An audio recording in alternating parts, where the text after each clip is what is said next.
Season 8, Episode 2, Highside, Lowside. You are listening to America's favorite motorcycling podcast. I'm Spurg. This is Zack. Today, we are coming back with another Motorcycle Blunders episode, and our focus is on manufacturers hailing from the island of Japan. Our guest is Abhi from Iconic Motorbikes. We'll also be hitting on topics like the top bikes of Daily Rider, as well as the Reagan import tariff. Before we get into any of that, though, we need a word from our sponsor, Motul.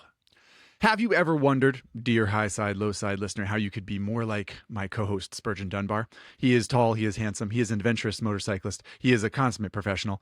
And even if you're thinking that you are none of those things, you can at least put the same oil in your motorcycle as one Spurgeon Dunbar, and that is Motul. Keep in mind that if you do put Motul oil in or on your bike, you will be supporting the Highside Lowside podcast. All of Motul's products can be found at RevZilla.com/Motul. That's MOTUL. While you're over on RevZilla.com, make sure you check out our RPM program if you like discounts on your motorcycle gear and apparel. The RPM program gets you discounts not only at RevZilla.com, but also on cycle gear and J&P cycles, as well as it gets you a year of Rever Pro for free. You can learn more about that at RevZilla.com/RPM. But enough of the ado. Let's get on with the show. All right, Zachary, we are back. Another episode, another season, and in honor of you, wrapping up another season of Daily Rider, the Not the News today is a look back at what you did in 2023 with the Daily Rider leaderboard. Why don't you start by telling us, before we start the official timer, what is the Daily Rider leaderboard, and perhaps for those people that have never seen your program, what is Daily Rider? What's the ethos there? We have a show on the RevZilla YouTube channel called Daily Rider, where I basically strap a GoPro to the front of my helmet and I ride a different bike to work each episode and talk anyone who's interested through the bike in general, what it feels like to ride, so on and so forth. We are up to 80-something bikes in the series now, so it's quite a library. And each year we sort of wipe the leaderboard clean at the end of each calendar year and start a new season. So the 2023 season ended, and I do a little recap video where I say, here's what we learned, here's the best bike of the season, the most disappointing bike of the season, the biggest surprise, blah, blah, blah. That video can also be found on RevZilla's YouTube channel. And knowing Spurge bringing this up, he's potentially got some issues with my picks. I don't have issues per se, but I do have questions. So let's start the timer. We got 3 minutes to take a look at what Zach learned in 2023. Okay. Zach, first and foremost, what was your overall favorite pick of the year? Top of the leaderboard was the Honda Transalp. There's a new midsize ADV from Honda. It is a 755cc parallel twin, maybe. It is a charismatic engine, makes a great noise, lots of power, feels great to use, and the rest of the bike is very Honda. Just put together well, good brakes, good user interface, good capability, but it seemed like maybe even you were surprised that this was at the top of the leaderboard. I thought, I said as much in my recap article on RevZilla.com that I was worried the bike was going to be a little bit boring. I don't know why. Honda has as good a reputation as any company for making interesting, dynamic bikes, but for some reason I just thought, I don't know, it's going to be too heavy and slow and too modest. But it actually it really crackles with a it's got fire in its blood. It's quite a dynamic, interesting, fun bike to ride. So that was. And I want to. We only got 3 minutes, so I want to keep going. I know, you gotta keep going. I got it. And I don't mean to cut you off, but in the top 5 of the leaderboard, what manufacturer had the most bikes in the top 5? With a runaway is Suzuki. Suzuki actually had 3 motorcycles in the top 3 for much of 2023: the SV650, the V-Strom 800DE, and the GSX-8S. All of which are fantastic daily riders. They work well. Suzuki's new 800cc or 776cc parallel twin, I believe, that's in the GX-8S and the V-Strom 800. fabulous engine, works well.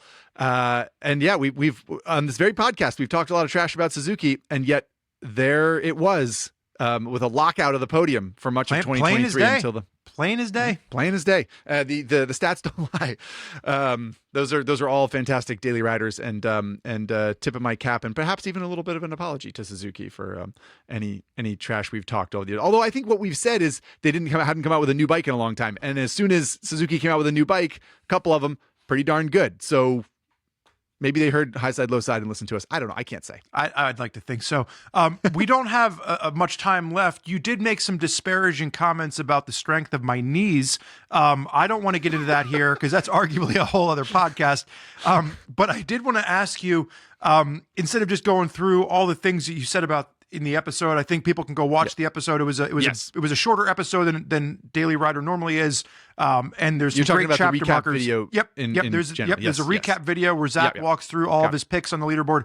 But one of the things you didn't hit on, at least that I didn't catch, if money was no object, and you could, all right, the buzzer's going off. I hear it. But you're in the middle of the question is the point. Yeah, exactly. So I got it in before the buzzer went off. If money was no object, of all the bikes you rode this year, if you could add one of them to your garage, which one would it be? And it doesn't have to be because it was a great commuter. Just out of all the bikes you got to ride, which was your personal favorite that you would add if money was no object? Right. Okay. I just happened to take a picture of the 2023 leaderboard because I was transferring it to an archive board, as is tradition. So I have a photo on my phone. I'm looking at all the bikes. I think it was 20 bikes we covered in 2023. There are some, the Ducati Diavolo V4, good bike. Triumph Bonneville T100, great bike. Kawasaki ZX4RR, fun bike. Hayabusa, Spurge's 890 Adventure R Rally. That would be a fun one to put in my garage because I would take it out of Spurgeon's garage. That would be a hoot. Zero DSRX, a really fun electric bike. I'm going to go with the Ducati Street Fighter V2. My personal bike is the KTM 950 Supermoto, which is basically a big 900 something cc V-twin in a simple chassis. And the Street Fighter V2 is similar to that. Very, I like comfortable seat, reasonable ergonomics, but really, really alive and sort of like boiling with a lot of great energy, great brakes, great handling, good wheelies, good sound, striking looks. That's the bike. I'm taking a Street Fighter V2. You heard it. Of all the bikes that Zack got a chance to ride this year, the Ducati is the one that he would add to his garage if he had unlimited funds. But unfortunately for both of us, our funds are quite limited, and so we have to make smarter decisions than that. Right, exactly. Yeah, so we're going to move on with the podcast. But just a reminder to everybody out there. Perhaps you're listening to this podcast on Spotify or on Apple podcasting apps, and you didn't even know that we had a YouTube channel with all this additional great video content. You can always head over to YouTube, type in RevZilla, and you can see episodes of Daily Rider, the shop manual, CTXP, all of the gear reviews that we do. There's plenty of content over there for you. But now we are going to move forward with what you came here to see. A look back at the motorcycling manufacturing empire that is the Japanese Big Four. Primarily here, we're talking about Yamaha, Suzuki, Kawasaki, and Honda. And to really get into today's episode, we need to bring our guest on. Abhi, indeed, from Iconic Motorbikes. Our man, Abhi. There he is. Thank you so much for joining us today. We appreciate it. Oh, thank you, gentlemen. It's an honor to be invited back. I do appreciate it. Excellent, excellent. Well, as you might recall, we asked you to join us today to talk about the blunders of the Japanese motorcycle industry, similar to episodes we've done in the past on European manufacturers and American manufacturers. It felt only fair that we, level our very research-heavy critiques at Japanese manufacturers too. So hopefully you're prepared to talk about that. No, but I look forward to it. For what it's, I will say, when you first approached me to do this, my gut reaction was no, and the reason for that was just, is that because of Spurgeon? Probably, yeah. I'm guessing our relationship has really fallen apart since the last time we've been together. Zach, I thought you were going to keep that private. That's kind of rude to bring that up, but yes, it was because of Spurgeon. It was because of Spurgeon, and also because I think it can be tough sometimes to it's easy for, not easy, but us three here having this conversation, we're very lucky. We get companies give us bikes to test and that kind of thing, and it can be easy to criticize. And but it's also kind of a weird thing to say negative things about a company or whatever it might be without someone to defend or like to have the counterpoint. But then I realized my love for you guys is way higher than that. So I'm here, and let's have some fun and bash some stuff and have a good time. I think that's a fair point. What I would like to say to that is, I can't speak for Spurgeon, but I like the idea that we would, in an episode like this, present both sides to some extent, right? Like we can say fair. what we like or don't like, but try to be objective about it. So dear viewer and listener of Highside, Lowside, if you feel like we're not doing that, feel free to send a complaint directly to Abhi at HighsideLowside@RevZilla.com. Yeah. Oh, can I get an email address? That'd be great. And we'll get you and one. also, Yeah. and also, dear viewer, I think if you haven't had a chance to watch or listen to what Zack and Spurgeon did earlier with the American and European episodes, you absolutely owe it to yourself, because that's there's some good stuff there, and it's pretty entertaining. Why? Thank you. Oh, stop it! Stop it! Okay, can I get my $20 now? Yeah, I do think it's important to note, to Abhi's point, and as we're talking about this, like, we don't always agree. Like, I think that it's a great point, and that like a lot of this is it's like joking aside, we have done some research. There are some facts that we have written down on paper, but also the interpretation of that is largely opinion based. So I think really we can just jump right in to point one, because I think some people will agree with this, some people might not agree with this, but of the blunders that we've kind of discussed, some of them will be a surprise as we work through it. But one of the ones that we kind of all agreed on was Japanese manufacturers trying to copy American V-twin design. And when Zack had reached out to some outside sources, I had reached out to some outside sources, and one of my sources was Lance Oliver, the lovable Silver Fox himself over on Common Tread. And he had a whole script. I have it open on my computer of like of this point of Japanese manufacturers just not understanding what Americans want from a V-twin motorcycle. Yeah, I think I think it's an obvious place to kick off this whole discussion, because it's sort of I feel like it's the marquee thing that it's easy to say, like, why have Japanese manufacturers made Harley knockoffs, and why do they continue to do that? But guest honors, I'm curious what your thoughts are on this topic, Abhi. Oh man, I wanted to start with what the Silver Fox had to say, but fair enough. I'll respect the question. It's funny. On one hand, I 100% agree that, like, I think that the Japanese manufacturers don't, or actually definitely did not, and maybe still don't really understand why certain V-twins are successful in America. And with that said, it's hard to maybe call it a blunder or whatever you want, but because they still sold a ton of them. Like, they still made plenty of money, and I think from a financial standpoint did okay on them. But it's funny to me. Like, I'm sure if I would put myself in the shoes of someone in a Honda's boardroom or Suzuki's boardroom, whatever, where you're like, okay, Harley makes a product and it displaces this many cc's and it makes this much horsepower and it does these things and it has a lean angle of 4 degrees or whatever. We can make something objectively way better, and they did. They made a bunch of bikes that are like objectively as motorcycles much better products. But Harley, like they didn't understand that Harley doesn't sell a bike. Harley sells a lifestyle. It's not just the bike. It's the apparel. It's the feeling. It's the sound. It's like a whole. And whether or not Harley like knows that they do it properly, like that's a whole different discussion, honestly, in terms of like yeah, totally. Like I think there's a lot of just patriotism in it, which is fine. But like.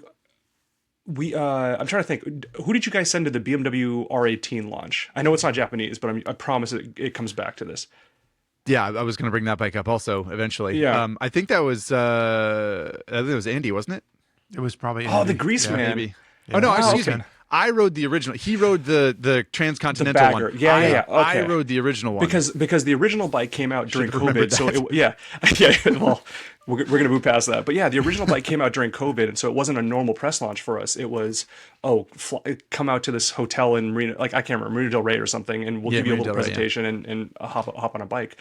And one of the things I did appreciate about that launch was, even though it was weird in many reasons, they did have a presentation where it was kind of like, okay, we are attacking Harley Davidson and Indian, and we're trying to bring a cruiser out, and we know, and they had some market research. I don't remember the numbers, I'm approximating, but it was kind of like X percentage of people will only buy a Harley, full stop. And then X plus Y are going to buy an American cruiser, Harley and Indian. And we're never going to tackle that. And then there's this small percentage of the market that's left, and we're going to go for that. And I don't like the R18 for like a variety of reasons, and that's a whole different thing. But it is one of those, just, I appreciate a BMW at least had the realization and the understanding to go like, there's some people that are just, they want a cruiser, they're going to buy a Harley, that's it. What can we do?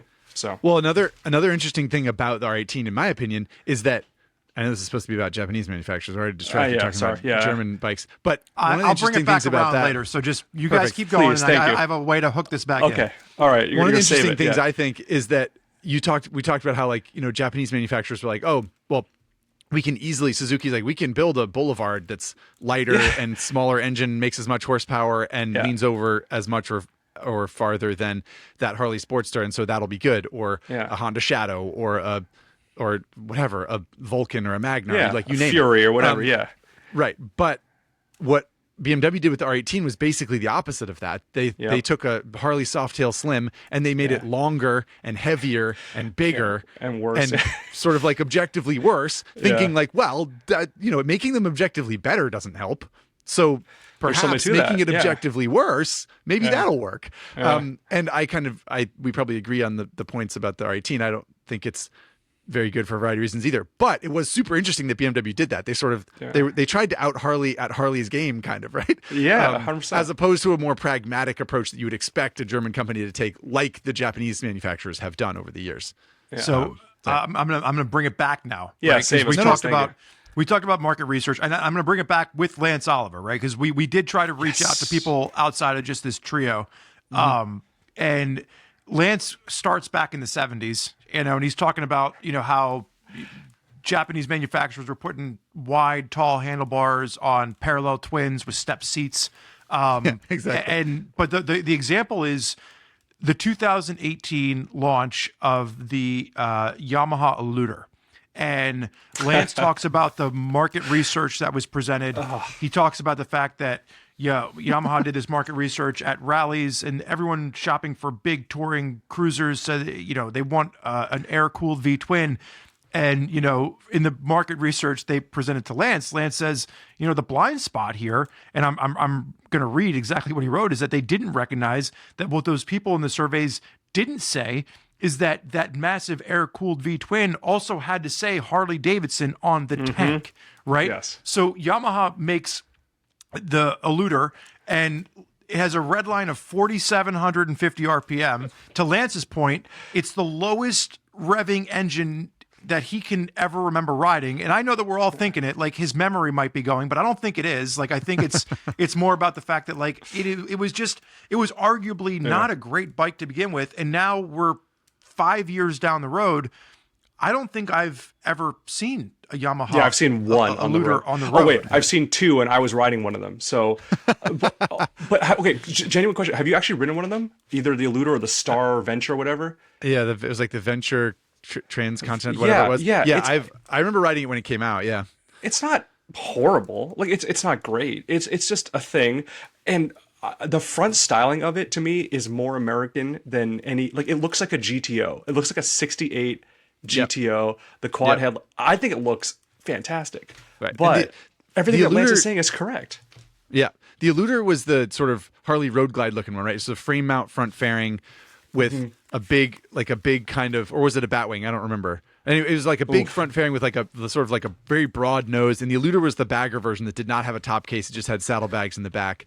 And it was, I mean, it is whatever, a pretty comprehensive Harley knockoff to this day, right? It's like, it's got the thick grips and the thick control levers, like the brake lever is 4 times more metal used than it needed to. And I don't really know why but it's like they're reaching for that culture clearly, Right. and definitely it definitely seems like a bit of a miss. I actually forgot all about the Yamaha Eluder and the whatever the bigger one was called, the Most- Yeah, most people Transcontinental, I have. think is Yeah. right. something like that. Yeah, Anyway, Venture. It was a Venture, I think. Yeah, Venture. So, yeah, I forgot all about that bike, but that's an interesting bike to bring up because it's such a recent stab Yeah, at that's a good point. Harleydom, because it's easy to look back at the early 80s or mid 80s when Japanese manufacturers, as Lance pointed out, were making those, sort of like these odd attempts at Harley Davidsons with the sort of like quasi cruiser styling, but the engines were all weird. It was like V4s, and there were triples, and there were parallel twins, and there were V twins, but they weren't 45 degrees like Harleys are, and it was sort of all over the map. But the Star Eluder is like that's recent history. That was just that was practically yesterday. So that is pretty interesting. I think that what I would like to say before we move on to anything else is that I wrote an article about the Honda Shadow Phantom, which was updated for 2024, I believe. And in that article, I did a whole bunch of research on the Honda Shadow. And one of the things I pulled up these little factoids that I had in my first ride. Honda made the first Shadow in 1983, I believe. It was in 83. It either came out in 83 or it was a model year 83. And they sold 19,000 Shadow 750s in the first year alone.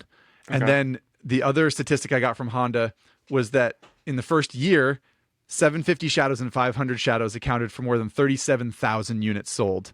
And by 1985, the sort of custom line, these Honda Cruisers, were selling 80,000 units a year. Yeah. Which was that just goes back to Abhi's point. They sold. They were still sold. selling. Thank you. Exactly. Yeah, it's like so they were. I wanted to land on this with some numbers because it's easy to look at Honda Shadows and Kawasaki Vulcans and Yamaha Star Bolts and whatever and be like, come on, Japan, like what are you doing? You can't build a Harley Davidson. You're not building a Harley Davidson. It's not going to work. People who want a Harley Davidson don't want that bike. But guess what? They've been making a Honda Shadows for 40 years. Yeah. And people buy them. And honestly, the 2024 bike we had around a few months ago, good bike. I get it. I know it's not a Harley Davidson. I know it's not the same, but does it work? And does it do the things? Does it rumble? Does it look cool on the side stand? Yeah, it kind of does all the things. You know what's arguably even more surprising to me? Because I think, we're calling it out as a blunder because they're just, we don't think that they're hitting the mark, but they're clearly hitting a mark. They're clearly winning. Right. If you're looking at this arguably from a business standpoint, they're selling. Otherwise, they wouldn't continue to make them. I think the Yamaha Eluder, obviously that probably didn't sell as well because I don't think that's continuing to be manufactured. No, I think they sold four of them. Yeah. Expensive. Yes, it was. But look at another example here is that the American V-twin craze of like the chopper builds in the 2000s.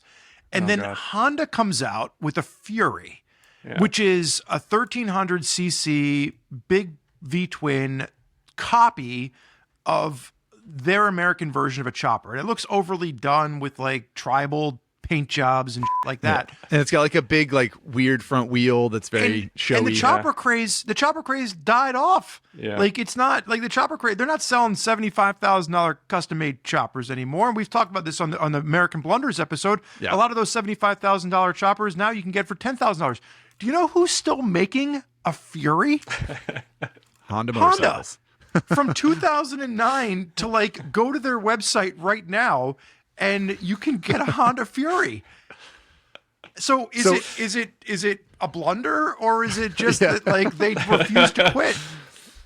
Yeah, I think it's totally fair. I think it's a very it's a super curious thing to try to label some of these things as blunders, right? And I think we might find this as we go through the list here. It's almost like a myth busting thing, right? Like I agree. Is it a blunder? Could you even classify Japanese manufacturers making cruisers as a quote unquote manufacturing blunder? Because I think we're sort of saying you can't. I strongly disagree with this because I think it's one of those things that if it wasn't for the existence of Harley Davidson / Indian Late or whatever, like I don't think the Japanese manufacturers would be making these bikes, but they saw, okay, people are buying them, let's just make our version, and they sell a ton. Like they still are printing money on it. So yeah, and let me ask you, kudos to them. I want to ask you guys a question about a specific Honda Cruiser. Okay. Nice. Now, like I said earlier, we did some research. We talked to some people, and Not very much, to be clear, but a little bit. No, and by research, I mean, like, I called Lance on my drive home, and I was like, "Hey, Lance, Zach and I are going to meet with Abhi and talk about this." But I also talked to old Senor Spurgeon, and one of the models that my dad threw out was actually a model that we had talked about in a previous episode of the podcast on cult classics and like bikes that maybe weren't popular in their time, and now they're kind of cultish collector items, and. Of the bikes, this was one that my dad threw out. I did a quick search on YouTube, and there's actually a video called Honda's $225 million mistake. So it's not just that my dad thinks that this was a blunder. The Honda Rune. Yep. The Honda Rune, for those of you that don't know, big flat six engine out of It's a Goldwing engine. It's a Goldwing motor. Yeah. All kinds of like leading front linkage suspension thing, chrome brake calipers. The fork was basically like it was like a modified version of the MotoGP bike. It was crazy. One of the fork on that thing was best incredible advertising campaigns I've ever seen. Like the old Honda Rune print motorcycle magazine ads were great. Is the Honda Rune something that just wasn't appreciated in its time? It only was in market for like a year and a half, or was it a blunder? Did Honda go too far and they just shouldn't have made that bike?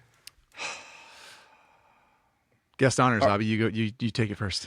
Okay. I will start by saying that later through this podcast, I do want us to talk about a few bikes, and the Rune was definitely one of them. So I'm glad you brought it up.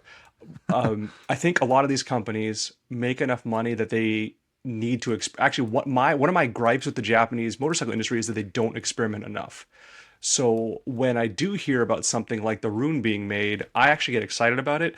Financially, it was absolutely a blunder. Like even they sold them, MSRP was over 20 grand, and that was what, 2004, like 20 years ago. It was an expensive bike, and even at that price, they were hemorrhaging money on them. But it was their kind of show. It was just one of those things where Honda, they take some risks every once in a while, and I appreciate the idea of taking risks, but they take risks in the weirdest ways. The Rune, the DN01, the CTX 1300, like they try all these dumb, or like the NM4. What was the $214,000 MotoGP replica that only made like the RC213 VS? Yeah. Well, so that to be fair is more of an that's an emissions. We can talk about that too. But like, Honda has tried so many attempts at like, let's do a weird take on cruisers, and it never works. But the Rune was just crazy expensive and cool for a variety of reasons. But financially, it was absolutely a blunder. It's a cult classic now. I don't think Honda. I'm sure if you talk to Honda's executives in 2004, if you were like, hey, this is gonna suck now, but in 20 years, people will think it's cool. No one's improving a bike on that. I think it's fair. I think those are all great points. I think the other, maybe like a slightly different perspective on all of what you just said, is something that I feel about Honda, which is it's hard for me to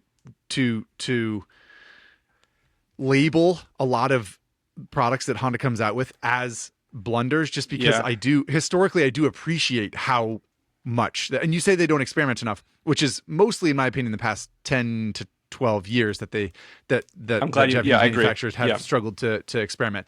But in general, Honda especially is like famous for making bikes with oval pistons and all sorts of like wacky, like we'll make a V4 superbike, and then we'll make an inline 4 superbike, and we'll make a V twin superbike, and then we'll make this other thing with this many cylinders, and who knows? I don't know. They don't have, like, just Harley Davidson is like, well, that's a V twin company. Ducati, that's a V twin company. Do they have V4s? Sure, but that's a Ducati V twins is like, that's what the company is based on. And Honda, I appreciate that it's just sort of like, whatever, man. Like, we'll make a V4 cruiser. Isn't Honda running a V5 right now in MotoGP? Or is that no? It's a V4 now. It was a V5 . Yeah. I just please keep going. All that is to say that their statistics will tell you that something is a financial blunder, absolutely, or the market will say that like nobody bought that bike, so it was a failure. But I can't help but enjoy anytime a manufacturer is like, what if we try this? Like Yes. Yamaha Nikon or Yeah. something like that. Whatever. I just think I get a kick out of it, and I think it's worth applauding just because every now and then a manufacturer will strike gold, and it's only because they experiment. So I'd like to back up to something you just mentioned. You specifically talked about the Honda NR750 with the oval pistons. So I agree with you. Of all the Japanese companies, I think Honda. Can you give us a quick synopsis on that bike? Yeah, that's for it. people- And you're the for person to people do it, that- Abhi. Yeah. Yeah. Okay. Fair. So the NR750 is legendary for a variety of reasons, and well, some good, some bad. The NR750 officially released to the public in 1992.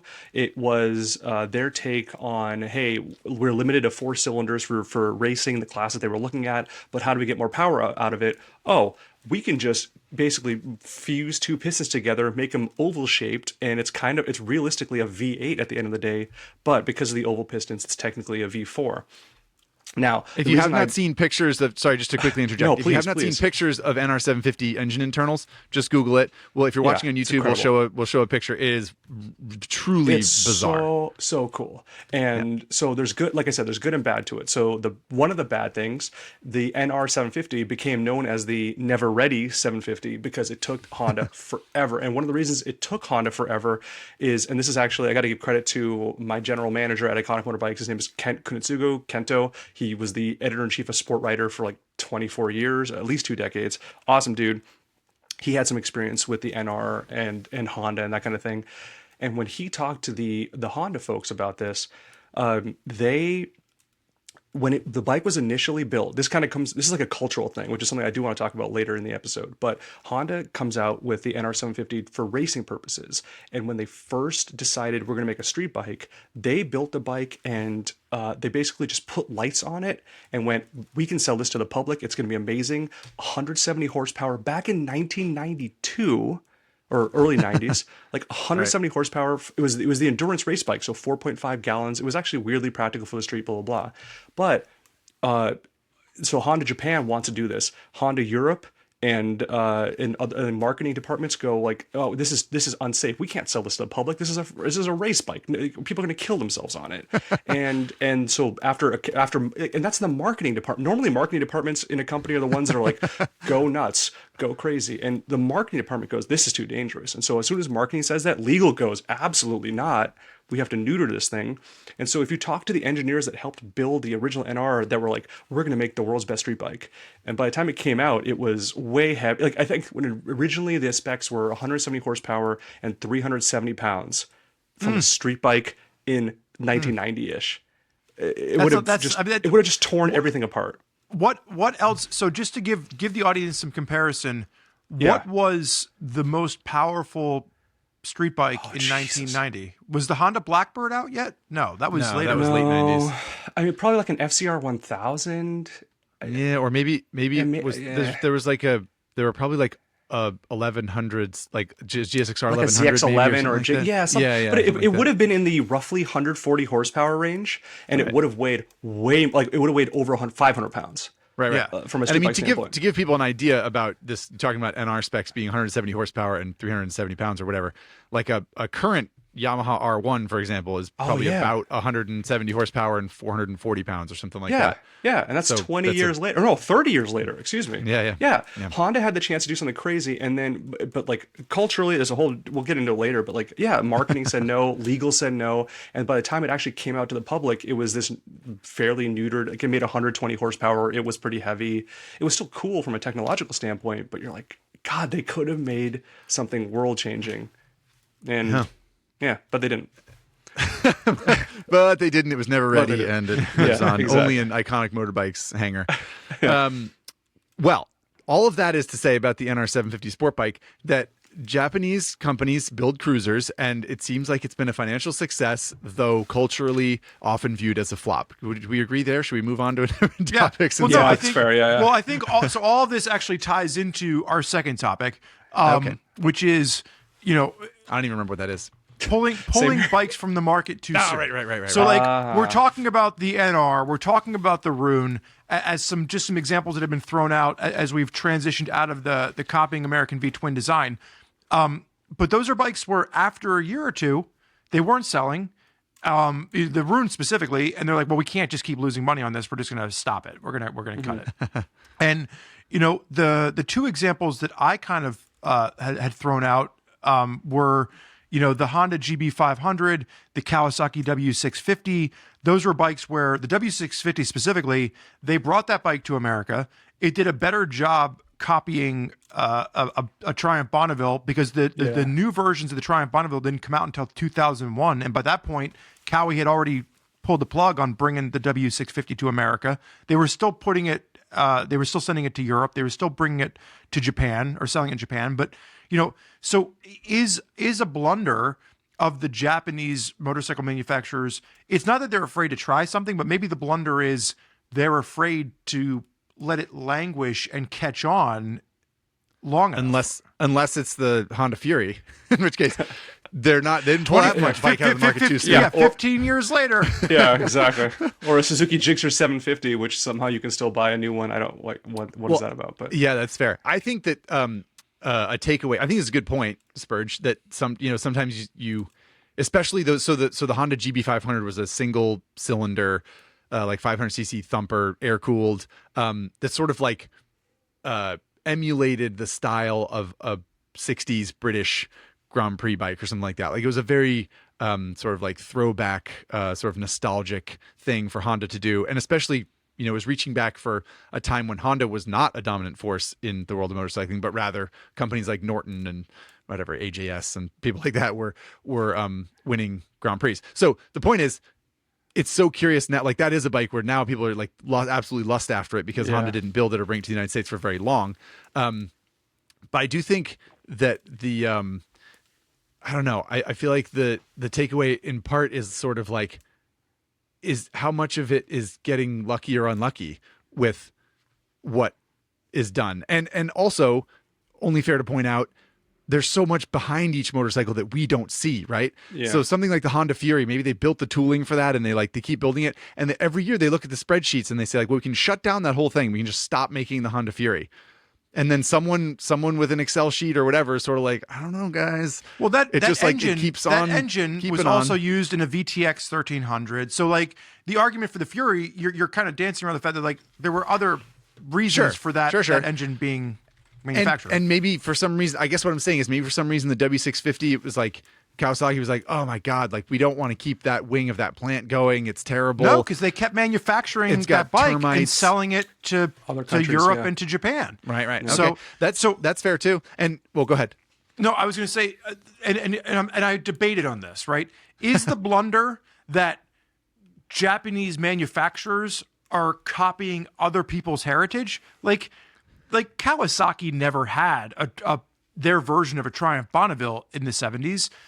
So was the blunder that they were trying to mimic the history of a different, nation's bikes, or was the blunder that they pulled out too soon? And the example I'll give you, and I don't have any data on this, but Triumph introduced the reversion of the Bonneville in 2001.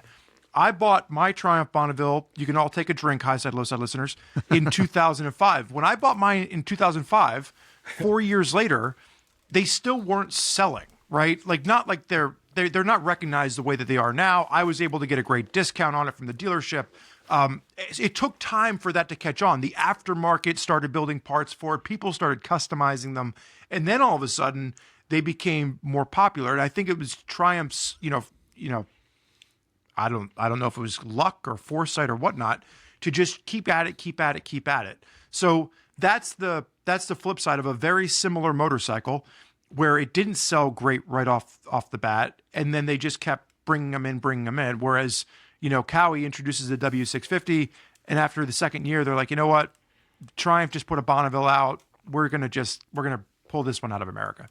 And then, I mean, to be clear, just really quickly, Abhi's waving his finger for people that can't see. W8, the Kawasaki W800 is either still for sale now or was as of a couple years ago. They reintroduced it, so it was I think from a cynical point of view anyway, just sort of a pretty obvious sort of like, wow, they're selling a lot of Bonnevilles. Let's bring that bike back to the United States. Yeah. So it's partly a timing thing, and like I said, I don't know if you can call it good luck or bad luck, or just call it bad luck or poor planning or a blunder or whatever. Abhi, go ahead. You're waving your finger. I just need to defend Kawasaki here for a second. You, my good sir, said that Kawasaki didn't make anything like a 650 back then, but they did.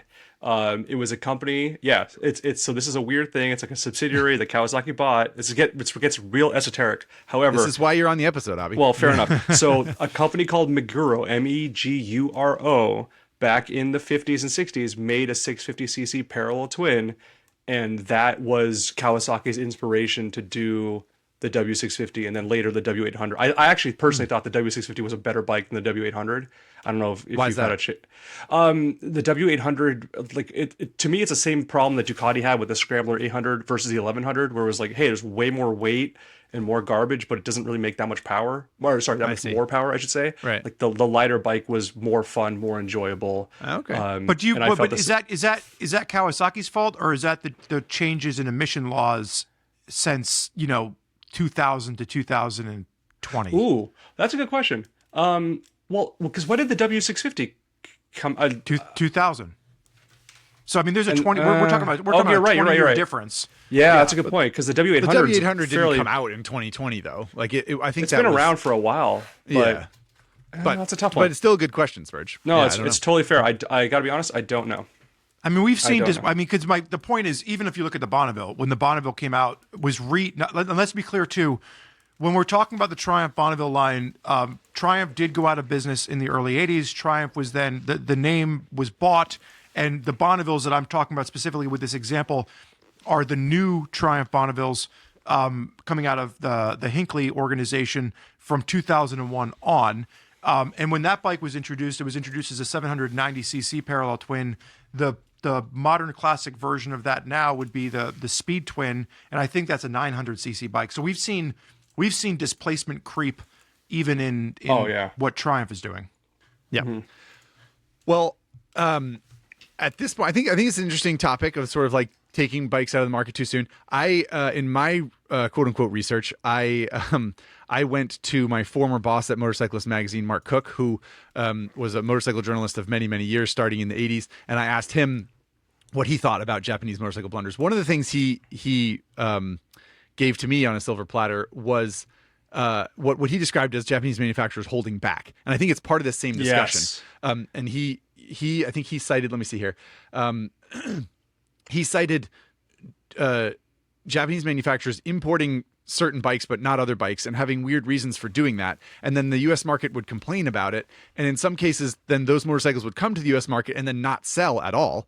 And in this day and age now, the 2010s and the 2020s, I think we've done a fair amount of saying, I can't believe Europe gets that bike or Japan has that bike, but the United States doesn't get it. And in his opinion, it was based on stuff that happened in the 80s and 90s where Japanese manufacturers experimented with importing bikes and then they just didn't sell.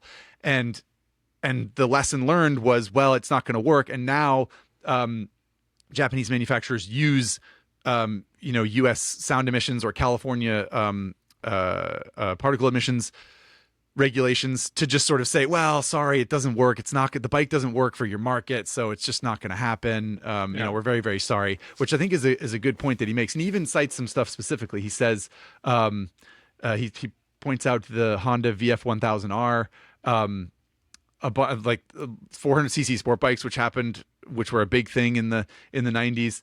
And he said that in the day, as a motorcycle journalist and a part of motorcycle culture, he remembers thinking, like, he and his colleagues at the time saying, why does all that stuff not come to the United States? And then he said the VF1000R, for example, came to the United States and it was terrible. It said it didn't work very well. It was priced too high. And he said now it sort of looked back with these rose-colored glasses, but then it just like gathered dust on showroom floors and nothing happened.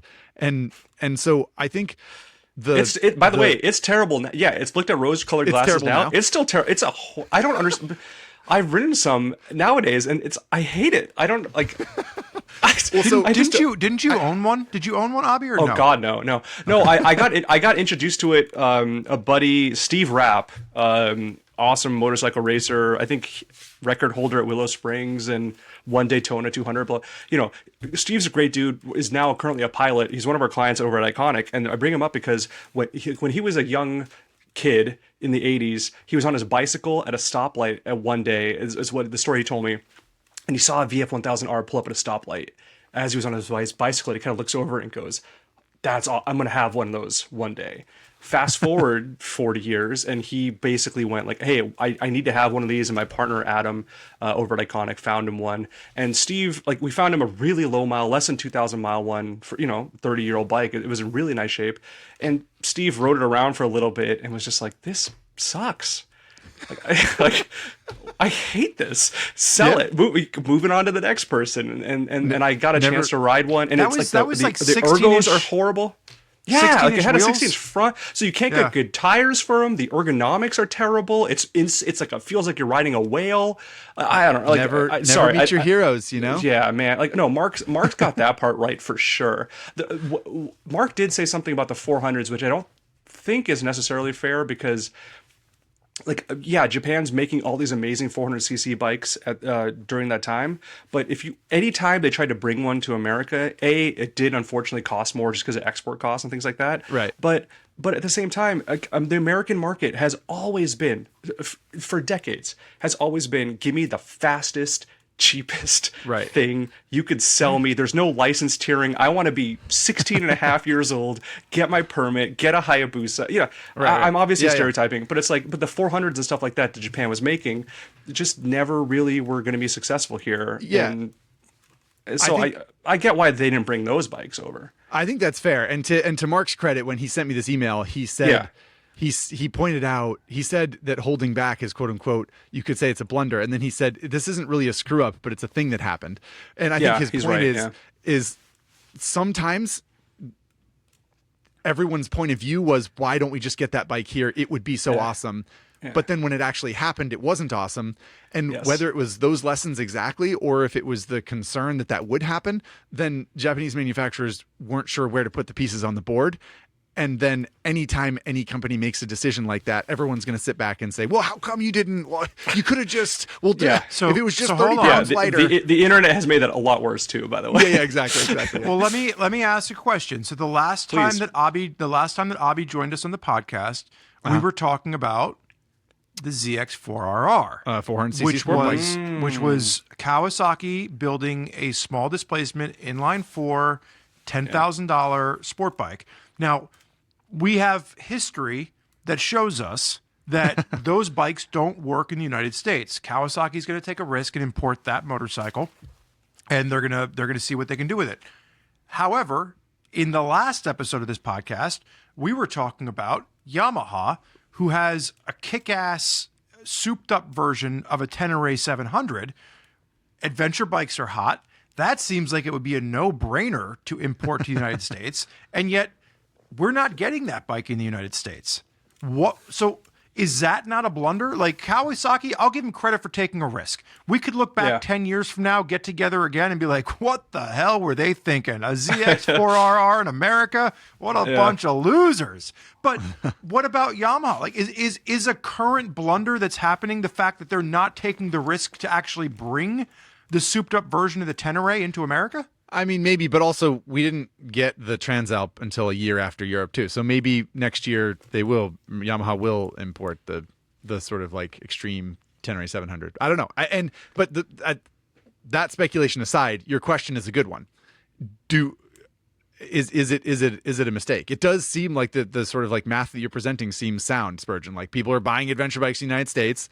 People want extreme and sort of like high-end things like they always have, as Abhi points out. So why not bring that bike in? But I think it's part of the same conversation of sort of like it's easy to assign a certain genre or silo of bikes to a manufacturer. Like, Harley makes cruisers and touring bikes, and Ducati makes sport bikes, and those are the things in our minds. It's easy to sort of settle on those verticals. But with Japanese manufacturers, it's important to remember that the breadth of product is fabulous. I mean, it's huge, $1,800 mini bikes to hugely expensive super bikes to adventure touring bikes to cruisers to gold wings and whatever, like everything in between. There's such a massive amount of models that these companies are building, and when one or two doesn't come to the United States, like I said, it's easy to be like, well, how come? Yeah.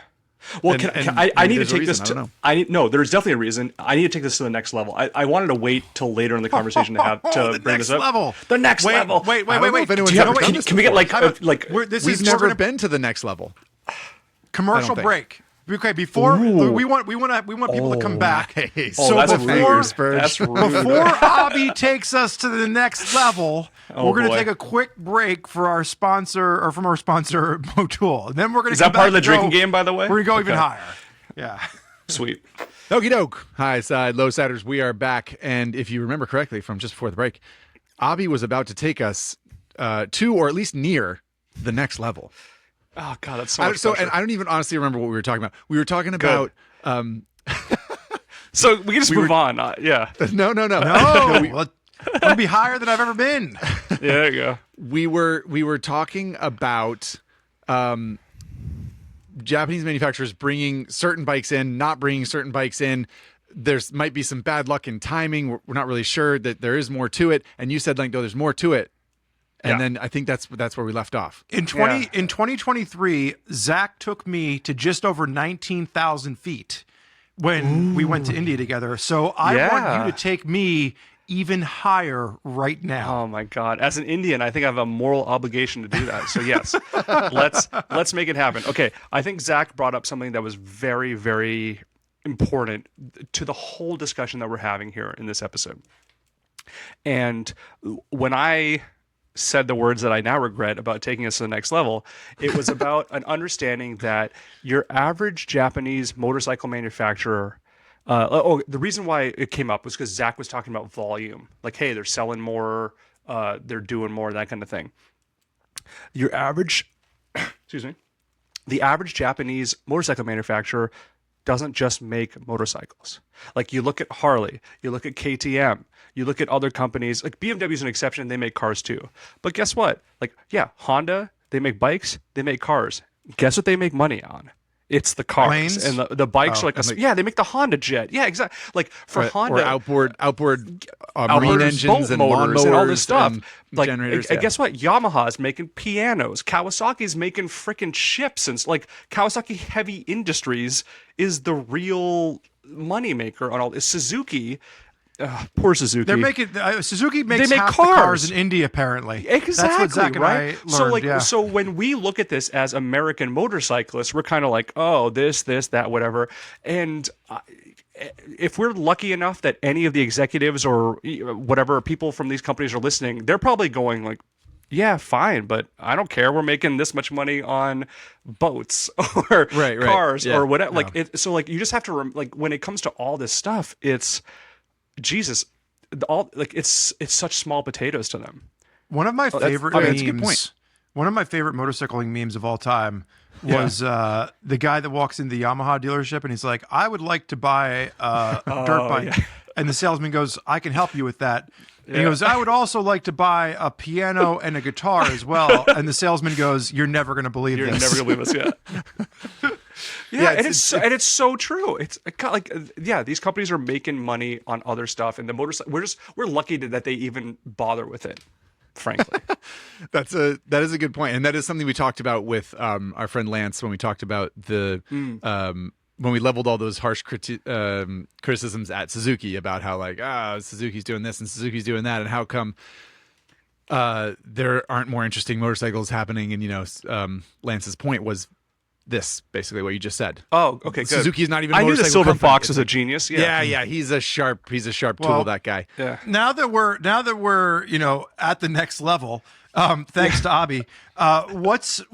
So we talked about trying to copy American V-twin design. We talked about pulling bikes to the market too soon, copying British heritage versus their own. What is another? I feel like we're defending the Japanese motorcycle think you're right. manufacturers here. Like, what's I've got a couple. Zach? What's another blunder? Perfect. Well, our esteemed colleague Mark Cook sent me, like I said, a list of things. One of them that I did not think of, which I think is a pretty good point, was something like this. I will paraphrase. He calls it missing out on the performance standard. And his basic idea is that, whoa, we just had an earthquake in Los Angeles. Did you feel that, Abhi, or no? I did not. I think it's just Okay. the power of your words. Exciting stuff. Yeah, this is a Wow. Highside, Lowside effect here. Anyway, Mark basically said, if you think about the Japanese motorcycle industry, there were all these high performance, but like the Suzuki GSXR 750 came out and redefined sport biking, or maybe just defined it. Period. And then there were GSXR 1100s, and there were ZX11s, and there were all these hugely fast, powerful Japanese motorcycles. And yet none of it really turned into an everyman's bike. It was always these sport bikes. And there was the Blackbird and there was the Hayabusa. And could you use those for sport touring? Yes, you sort of could. But his point was the motorcycling press for the better part of a decade said, why don't you give us a GSXR that's comfortable to ride? That we just want all that power, but we want it to be fun and easy to ride. And there were FJRs and there were other things happening. Yes. But his take was that why wasn't this performance harnessed and put into a package that makes more sense to use on a regular basis? And what he said was Yamaha finally did it with the FZ1, and it was heavy and it was slower than an R1, sure, but it was also an awesome bike that has a really strong following to this day. And that Honda kind of like dithered about and didn't really get anything done. And Suzuki gave the world bandits with 100 horsepower and oil-cooled engines and steel tube frames and nothing that really like. And then eventually Europe did it. Aprilia came out with the Tuono and Ducati and ultimately, Monster. Like, yeah, I mean arguably the Ducati Monster or the Triumph Street Triple. No, but the Tuono is the the Tuono is a perfect example of it. Yeah, and Japanese manufacturers had all the resources to build these bikes. I mean, Honda could have built a naked VTR 1000. RC51. It could have been the naked RC51 would have arguably been like an amazing thing to do, but it never happened. Yeah. And then ultimately, to finish off his point and my end of this discussion, I'll shut up soon.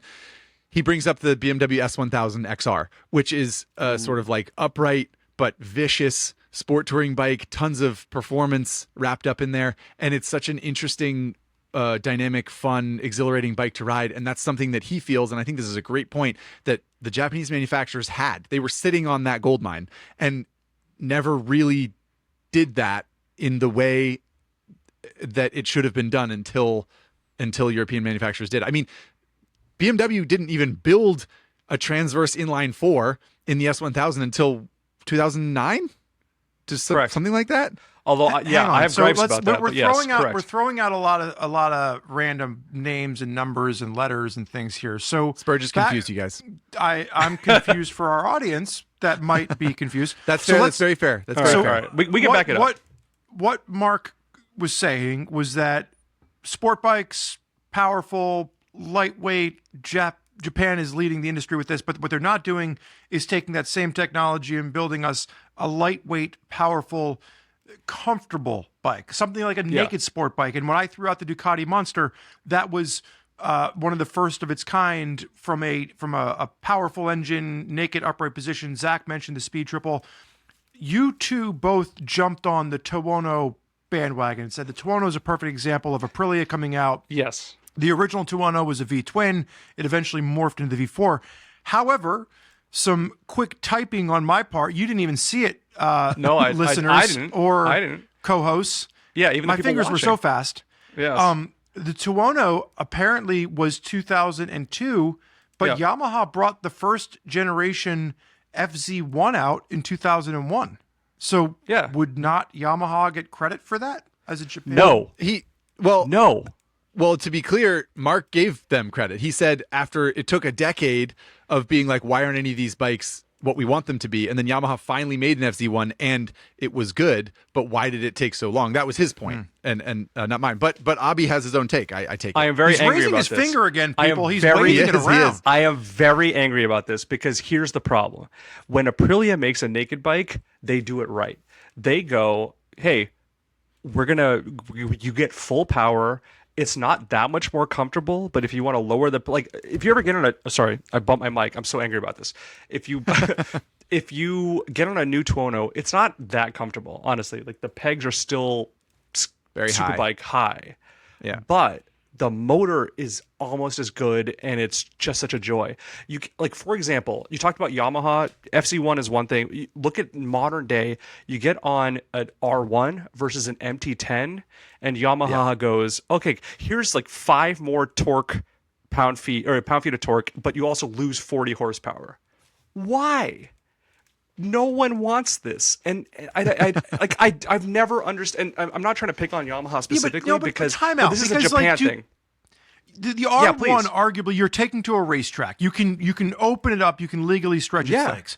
The MTO or the MT, not the MT1. 10, MT10. No, that bike's that's a different thing. Yeah, we'll talk about that. Different follow-up. Yeah, we'll talk about that. But it's slightly down on power over the R1, but it's still like 40 if horsepower. you're going to put it out on the street, it's going to be faster than you could ever possibly need. Like, but if you're buying, like, people don't buy motorcycles to be reasonable. Like, this is something I will die on this hill. I don't know if this is the right platform. You say you will or you won't die on I the will. hill? I absolutely will die on this hill. When Yamaha goes, hey, we can make this bike and we make an R1 and it does this and I get it. Take the clip-ons off, put bars on it, make it more comfortable, whatever. But guess what? You can make a very reliable 200 horsepower motor that passes warranty, passes emissions. Just throw that in the naked bike and let me. But look at the price mistake. difference. Look at the price difference. They gave the audience a bike that arguably was more comfortable, lighter, more power. Still plenty of power for the street. But it was thousands of dollars less than the race replica version that you were going to take to the track. And okay, in an episode about Japanese blunders, this is why this is relevant, because guess what? Aprilia doesn't do that. Ducati, you want to buy a Street Fighter? It's still going to make crazy power. How many Tuonos are being sold versus how many FZ1s are being sold? I honestly don't know because the FZ1 died years ago. The Tuono is Aprilia's best-selling bike. Is it better selling than an MT10? That I don't know, but it's I don't either. I don't either, but I don't necessarily think it's fair to compare because Aprilia's dealer network is complete garbage, and Aprilia has other things that they need to work on. But from actual like what the bike is, if you were spending your own money, if I was spending my own money, the Europeans and do I'm this looking way at better. a modern day. And I know we're getting off a little bit from Zach's original point. But No, this is great. It's still on topic. No, this is right on point. Yeah, your money. Are you going to go out and buy an MT10 or Tuono. an Aprilia Tuono? Tuono factory done, sold. Dealer network. Yeah. The price of the bike, how much fun you're actually going to have with it. Yeah. You would rather go buy an Aprilia Tuono over. Yeah, 100%. I disagree. If I'm using it to tour, I take an MT10. No, this is why I love that. This is why I love having conversations with people that disagree with me. And there's gonna be some people that agree with me, and some people that agree with you, and that's fine.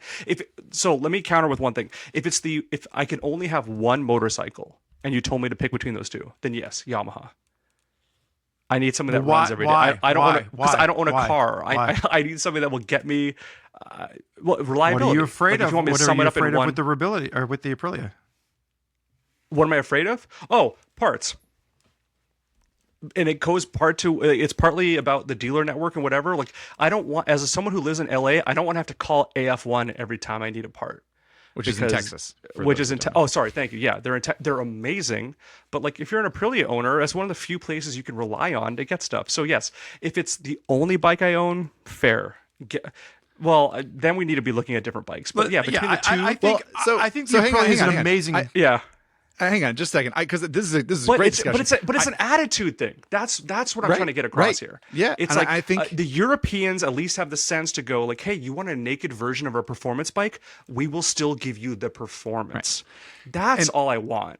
And I think this kind of goes back to our friend Mark's point about the FZ1 and the Tuono. Maybe he doesn't. Did he call? Yeah, he called out both of those bikes actually in his email. And maybe this is part of the point. And Spurge, you point out that the FZ1 predates the Tuono, and I don't think that when they came out is the point. I think maybe it's more of an attitude thing, like Abhi brings up. It's not even that an original Tuono in 2002, wherever it was faster than it was an definitely FZ1. slower. I'm not even sure that it was. It was definitely slower. Yeah, but the attitude was very similar to the attitude today, which is like you're getting this raw, raucous, but yet upright motorcycle, rather than the sort of like detuned and sort of like neutered in some way version of it, which I think is ultimately maybe at the very least tangential to Mark's point, which is sort of like Japan was building phenomenally powerful, impressive, fast motorcycles in one capacity, but never quite cracked that or arguably didn't do it soon enough, like cracking that nut of sort of like here's a version of that bike that you might want now that you're 10 or 15 years older than when the original one came out, which I think is a good point. Or did they crack the nut? And again, I don't want to keep playing devil's advocate here, but like going back to the MT10, like maybe they cracked the nut in the fact that like we realized that we can put a bike out that yes, it's going to sacrifice 20 or 30 horsepower, but it's $4,000 or $5,000 more affordable, and we can sell more of them. So hang on here, and I think I'm between opinions here between the two of you. Okay. I love the MT10, and I kind of agree with you, Spurgeon, that like it's plenty of horsepower for the street, and I appreciate that it's much more comfortable than an R1 is. So that all those things are definitely true. But let's remember how long it took when did the MT10 come out? 2016? 16? And that cross-plane R1 engine came out in 2009? So it was almost a decade. Like, what took so long? Before it got that engine, like, why? Let me add to what Zach is saying real quick to say two things. One, if you talk to modern MT10 owners, the biggest complaint, the two biggest complaints are going to be, one, the brakes are garbage, and two, well, I don't know. You've ridden the new one? Yeah. The front brake is horrible. For a bike that's making that much power, the front brake needs to be way better for safety, just from a safety standpoint, let alone performance. And then two, like, why does it just makes way less power than the bike it's based on, and that's a bummer. So Spurgeon, what you're saying about the price, excuse me, totally fair.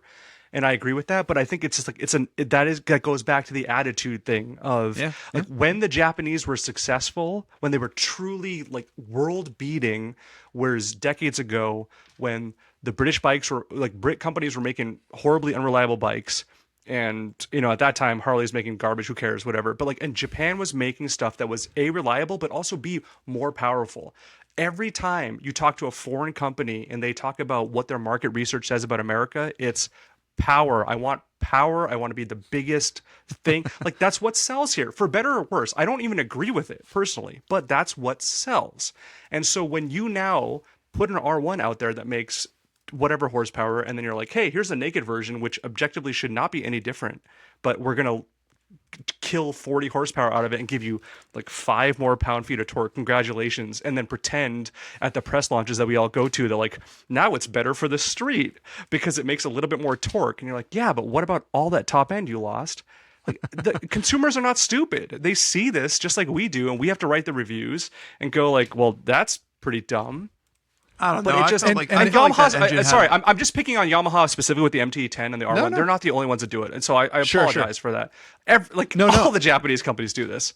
So yeah. Well, and like I said, I think this is part of Mark's point is that the attitude is arguably missing, because I would just like to take a quick as the sort of like daily rider de facto boring bike reviewer that I am at RevZilla. It's important that this discussion specifically is something that really I find fascinating, that there are a lot of people, perhaps ones listening to this podcast, that think a Yamaha MT10 and an Aprilia Tuono are basically the same bike, or not the same bike, but they are cross-shopped heavily because they're in the same class, and they are undeniably in the same quote unquote class. But if you take them each to a racetrack, even like a base, like a non-factory base Tuono, and an MT10 SP, the Yamaha is going to get blown out of the water. It's just not a track bike. It's not even close. And I would love to hear your opinion on this as the daily rider expert. Like, it's not even the engine and stuff. It's just like, every time I get on a Japanese bike, I am 6'3", 190 pounds. I'm not the biggest American that's ever been created.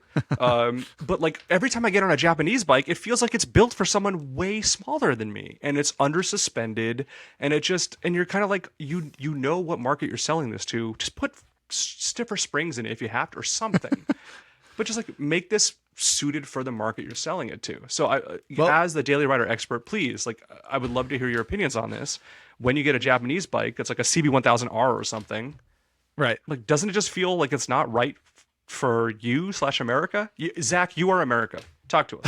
I am America. I think that's you do make a good point in a general sense. Yeah, I'm generalizing. Sorry.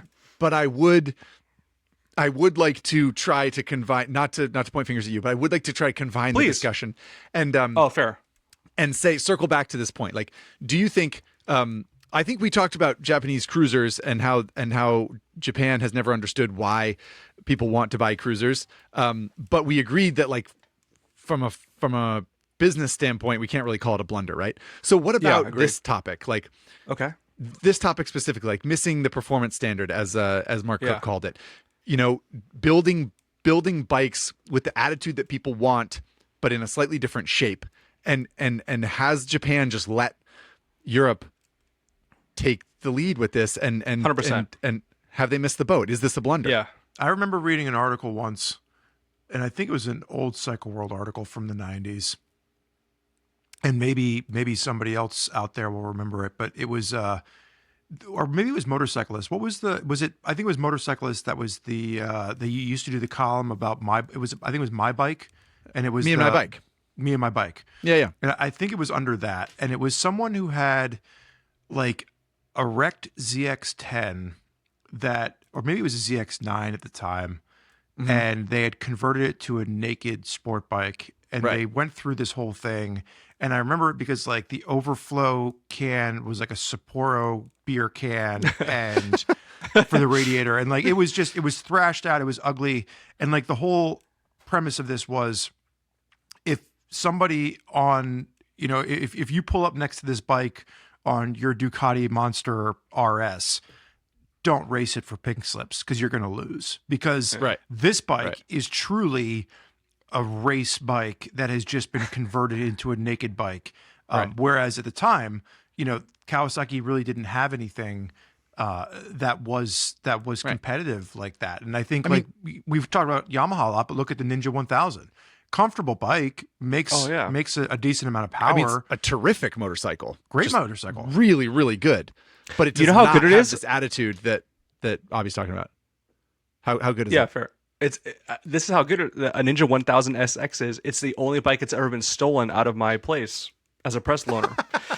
Well, the SX is the supercharged version. So that's no. Sorry, no. The Ninja 1000 SX SX is the. Sorry, Zach's got it. I'll leave it to Zach. Sorry. The Ninja 1000 SX is basically just what they call the Ninja 1000 now. Okay. You're thinking of the H2 SX, which is the supercharged sport touring version. And Kawasaki does have that supercharged line of bikes. They have the naked H2 ZH2. ZH2, thank you. And then of course the H2 and H2R, and then they have the H2 SX, which is a sport touring version. But aside from that, like, Kawasaki's a good example too. The Versys 1000 is a big comfortable bike, but it ain't no S1000 XR. That's for sure. It's not that BMW is just vicious, and it's a completely different attitude that they have in building that bike. So I think it's interesting, and I don't think either way. I love a BMW S1000 XR for being wild and unruly and yet kind of comfortable, and I also love a Versys 1000 for being a good sport touring bike. I think they're both good motorcycles. But Abhi brings up a good point about how the attitude makes a big difference. Can I pivot to an ancillary blunder? Sure. Yes, I think please. we've covered this one. I think this one's covered. I think you've already pivoted, Spurgeon. Let's do it. Turbos. Oh, Jesus. I don't want to go. I don't want to go back to, like, should we put a turbo on a KTM 390 for Turbo Bruce or whatever the hell his name was? I'm Turbo glad Bruce, you brought this up. I'm not doing this, but like the 80s turbo bikes that Honda arguably brings in the first one with the Honda CX 582. Yamaha responds with the XJ 650. These are they're trying to get more horsepower out of small displacement bikes. They bring out turbos, and they're arguably a failure, right? Like, they don't succeed. They're not successful. I think the CX 500 was making like 80 something horsepower, so it wasn't like they was knocking on the top door of what the big bikes were making at the time. Is it a blunder, or is this arguably something that Honda and the other Japanese manufacturers were doing to try to get around some of the tariffs that were imposed at the time? Well, I think the thing, I've never ridden, have I ever ridden any of those old turbos? I'm not sure. Maybe you have, Abhi. But what I would like to say before I let you speak is what I've heard, and in fact, our friend Mark brought this up in his email to me, is that he said something like crusty old magazine editors like myself tend to look back fondly on that era, but the bikes were bad. They were bad. That's what he said. Like he said, I remember riding those bikes and they were so bad. And so this isn't even a situation where it's like, oh, we were experimenting and maybe that we didn't play the marketing quite right. Like to hear him tell it anyway, the machines weren't good. And is that your experience too? I take it. Oh, I would 100% agree with him. Yeah, I've ridden 2 out of the 4 turbo bikes from the big 4 manufacturers, the Japanese ones, and yeah, they're garbage. They're just not good. Like, they're fun in collections. They're fun to take out on a Sunday to a bike show, whatever, with your buddies, and be like, oh, look at this boost gauge. I have a turbo. Okay, great. But like as a motorcycle to ride around, they're just not good. They're almost some of them are borderline dangerous. And it's just, well, I mean, a lot of this is one of those things where we all have the pleasure of, we have the chance to ride modern bikes. We can own older bikes if we want, but like, we get the benefits of ABS, traction control, all these things.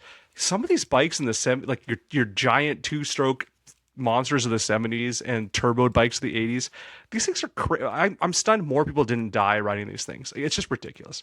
But well, I think 2-stroke bikes is a whole other. Is that a blunder? Like, is the fact that no, they're 2-stroke bikes lasted so long, but they weren't that great, especially in retrospect. My dad actually he brought up like the Suzuki 2-strokes because he owned one, and he's like, yeah, the transmission blew up. And it wasn't great. And my dad's a huge fan of modern Suzukis. We talk about that, but like some of those turbo bikes, especially around the Suzuki line.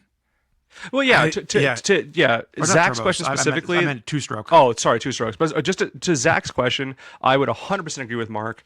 They're not good bikes, and 40 years later, they're cool collectibles. But from an industry standpoint, it's like, hey, one company comes out with something, and this is not just a motorcycle thing. This is an every business thing.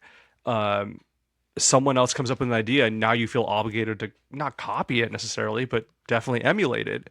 But it wasn't a good idea. Like, it just okay. So well, I think we'll come back. We'll come back to the tariff thing. That's all I got. We'll come back to the tariff thing. But 3 seasons later, I finally have you on record, Zach, saying that the turbo bikes were a bad idea. Nope, false. They were a bad idea then because they were a bad idea then because the tech couldn't handle it and they didn't work. But this is the 2020s. We're living in the future. We got flying cars. We got meals in pill form, right? We have all those things. We have colonies on Mars. We don't have to be beholden to mistakes that were made 40 years ago. No way. Is the idea of a turbo on a modern bike still a good idea? Bruce, if you're listening, you're damn right it's a good idea. I'm still with you, buddy. I missed something here. How excited is producer Chase right now that we've managed to bring turbos back around in a conversation on Highside, Lowside? For what it's worth, superchargers on bikes, great idea. Turbos on bikes, unless you're only going a straight line, are kind of a pain. Yeah, but have you ridden a 2025 Yamaha? No one's ridden a 2025 MT-07 turbo that has 92 horsepower and has it's a twin turbo setup, so there's no lag. And it has traction control, so it doesn't need. Yeah, Spurgeon, this is your fault. I haven't either. Nobody's ridden it, but it would be awesome. Idea. And I'm glad we can all agree and we can move on. It's a horrible idea. For those of you listening, the passion and fire in Zack Spurg's eyes right now is ridiculous. I've never seen it before. This is amazing. I'm in awe. Okay. All right. Well, I think it's an interesting thing to bring up, the whole the turbo blunder thing, because what I find interesting about that too, just quick note, is that it wasn't something that one company did, because there's a lot of situations where like Honda built a bike and no one else did that, or like Yamaha built the Nikon, and it wasn't like Honda and Suzuki and Kawasaki were like, oh, we gotta build a 3-wheeled wacky thing. Like, that didn't happen. And Honda built whatever, a V4 superbike, and and that goofy oval piston NR thing. And other companies weren't clamoring to do that necessarily, but the turbo thing was there was a groundswell, which has to do a little bit with the tariffs that we'll talk about later. But the point is, I do think that's probably what makes it easier to label as a Japanese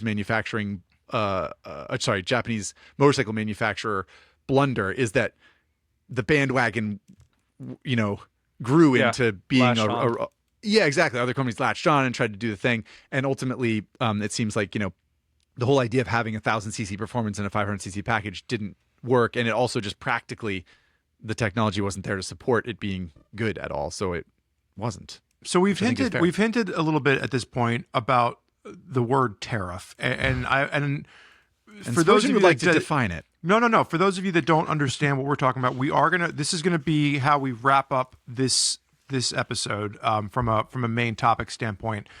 And we still have an engine sound guessing game to play with Abhi. That's true. We got t-shirts to give away. Before we get into the final topic of the podcast and around the Japanese tariffs of the 80s, are there any specific bikes that we want to throw out as an individual blunder? I think we've been talking in larger, and maybe the Rune was an example of a specific bike we talked about earlier. Yeah. But outside of these larger umbrellas, the buckets we talked about with copying American V twin design, pulling bikes from the market too soon, turbo bikes of the 80s, are there any specific models that we just want to do a quick round robin on? Give us a brief description of the bike and why you think that bike was just a blunder or a failure. And guest honors, Abhi, is there a specific bike that comes to mind that you'd like to hit on? Okay, you're saying outside of what we've discussed in terms of hey, Japanese companies trying to make American cruisers. Yeah, is there a bike that we haven't discussed in this topic? It doesn't so far? have to be. Well, it doesn't have to be outside much. any category that we've covered right now. It can fall within that, but more I think what we're reaching for now is, instead of a broad scope thing, a very specific model that you thought was a blunder. Okay, fair. I don't want to be repetitive, so I'll just earlier in the episode I mentioned some of Honda's takes on quote unquote cruisers, the NM4, the DN01, which I can't remember who, but someone in a review brilliantly mentioned as DN01 stands for do not buy one. Do not own one. Yeah, or own one. Thank you. There you go. Zach knows what's up. No, there's a few of the cruiser things. For me, I think. Oh, this is a tough question. I'm glad you asked it. On the Japanese side of things, I think when you are buying a Japanese bike, in general, you are sacrificing certain things, whether it's extreme performance or whatever, for reliability. So when the reliability isn't there, that is a problem. So you got your Yamaha TX 500s and things like that. Over the years, there's been some bikes that Japan tried to create and do something new, and it didn't work and caused a recall or whatever. But it's one of the funny things about this whole episode, where I think, compared to the American and the European episodes, the blunders aren't really oh my God, this one specific bike was a horrible mistake. It's just more hey, maybe they're not taking the chances that we want as passionate motorcyclists or whatever. So, right. Yeah. So I'm going to, this is a throwaway answer. There's certain things that have just, every once in a while, Japan makes a bike that's not reliable, and that sucks because that's the main reason you buy one. Fine. Well, I mean, so if you're asking for a specific I'm model, asking for a specific model. Yes, that's what I want you to say right now. Pick one. So the last minute and a half was a total waste of time. That's great. Okay, so let me Okay, I'm gonna say specifically the Honda NM4. Ooh, I didn't even. Ooh, tell the audience what it is. Yeah, tell everyone what an NM4 is. Okay, hello, esteemed audience. If you can explain it. So the Honda NM4 was an interesting take on what a cruiser could be. And it's one of those things where when you look at it, I'm sure Chase, the esteemed producer, will put up a photo of this. Yes. When you look at it, you're like, oh my God, this thing's going to make 300 horsepower and go 200 miles an hour. And it looks amazing. But it uses the drivetrain from a Does it NC7. look amazing? Does it look amazing? Oh, no, okay, that's fair. We can have that discussion. And by the way, if you both feel this way, fine. you're dead to me, and that's fine. But yeah, I think it looks amazing especially from Honda. It looks like Batman's motorcycle. It kind of does. It's It a, 100% for a geriatric audience, maybe. Like it's sort of like you All right, can't wow, tell if it's all going right. to be a cruiser. It's like, is it a cruiser or is it a scooter? Yeah, it's got And the whole. like It's got the back angular seat. black. It's very angular and it's black. Right. So that's right there, Batman bike, done. And it's got, I'm oversimplifying, but it's got the passenger seat that it's on an eccentric bearing and it comes up to be a backrest for the rider. Like if that bike had a real motor in it, I think it would be huge, personally. what motor? But What motor instead, did it have in it? oh my God, a 700 or a 7, I can't remember exactly, Yeah, but it was either basically, it was the like out of a NC Honda NC 700 or a 750, Yeah, and it had or the CTX DCT maybe. transmission, and it was early DCT, so it was like you'd be going around a corner, and if you spent 2 to 3 seconds at the same RPM, the transmission would want to just upshift you, because that's better for gas mileage. So you'd be in a corner and then all of a sudden the transmission would shift and the whole bike would rock around and you're like, oh my God, I'm going to die and I'm going to understeer and off into a cliff. It was, that to me is the first thing. We'll round robin. I've talked enough. I'm going to pass it on. We'll round robin this, but there's a few bikes that just didn't So miss, the mark. Honda NM4 is Abhi's pick. Zach, what's a blunder of a motorcycle that you can Well, I think can't of? dispute the opinions that Abhi has about the NM4, certainly. But I do think it falls into, for whatever it's worth, falls into my the sort of like this broad category that I have in my mind of experimentation that happens, that I'm sort of like, so it wasn't good. Okay, whatever. At least Honda's trying to build something weird. At least they're not just sort of like doing the same thing over and over again. Yeah, that's but fair. I think you make plenty of good points about that bike, Abhi. The bike that I had written down is not very interesting, and I apologize up front if you own this bike and you love it, because I'm sure that it's sort of fine for what it does. But the Yamaha SCR 950 is one that comes to mind. This is recent history. That's how I not met an Abhi. Old... That's I right. met Oh, is Abhi it- at the. Oh my Abhi God. and I Oh, really? met So at this the- is your Yeah. meet cute story, Yeah. the SCR 950 Oh my God. launch? And we could talk about this for an entire episode. Yeah. We were at Abhi and I we met at won't, the but we the can. SCR 950 launch. Yeah. Yeah. well, But then tell, you tell, can us- tell tell us everyone- what, no. That bike was garbage. What is please, the bike, Zach? Zach? What- Yeah. But tell us what the bike was, Zach. The SCR 950, you guys can correct me if I'm wrong, since you were at the launch event for this machine, it sounds like. Yamaha in maybe 2014 or something like that came out with a bike called the Star Bolt, which was basically a Harley Sportster, like an 883 iron knockoff, essentially. So it's like it's an air-cooled V-twin in a sort of a low-slung cruiser chassis, the basic sort of Harley Sportster styling.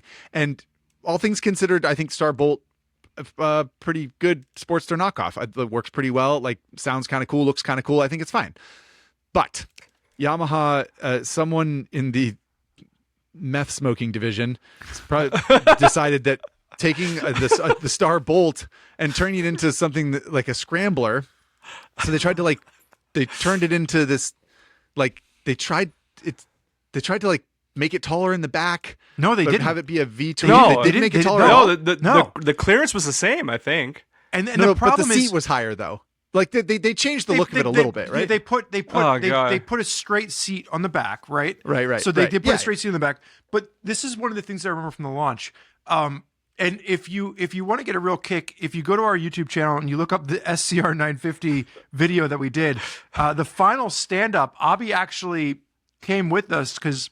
Oh yeah, I wanted to learn from the out. experts. Yeah. So when you see the way the light is reflecting off my face at dusk, that's because Abhi was there holding a giant reflector up. I had the at bounce. scene. But if it's good, I did it. If it's bad, somehow it's Zach's fault. Yeah. But I don't know. Yamaha at the Okay, launch so- takes us down a dirt road, and there is God. 3 inches of suspension, 2.5, 3 inches of suspension travel on the back of this bike because they didn't change the suspension. It's still just like a cruiser suspension, and it was so bad. It was like Yeah, we were just horrible bottoming bike. out. We were just eating your fillings. it was so Oh rough. my God. And then we all got like critiqued because in the reviews, Yeah. I remember being like, this is not an off-road bike. You shouldn't take No, this off-road. garbage. I remember the belt, it has a belt drive, and I was riding through this sand wash, and the sand packed up underneath the belt and the sprocket, and it started coming off, and I caught it soon enough to like push the belt back on because the sand would actually pack up underneath the belt and push the belt off. Well, you had that great story. You had you tied it into a musical legend. I can't remember which one. Oh, that was a separate stayed at article. That was separate than the review. One of my favorite articles I ever wrote for Common Tread was Chasing the Ghost of Graham Parsons on an SCR 950. Yeah. So no, that was a great article. No, all right. Sorry, I don't mean to take it away, but because we're off topic here. But yeah, no, but you know what? I need to. The bike was so bad. The bike was so bad, and I will say, like, one of the legends of the motorcycle journalism industry, unfortunately, recently passed away. Evans Brassfield over at motorcycle.com, great gentleman. Like the bike was so. I don't want you to blank me out, so I'm just gonna say crappy. That he like low-sided the thing in a corner when we were in a photo spot. Like that bike was horrible for all the reasons. Weren't just. I remember giving that bike back because I left the press launch and I had it with me. You did a bunch of stuff after, yeah. I returned it, and I am not a Zack Quartz on a racetrack, right?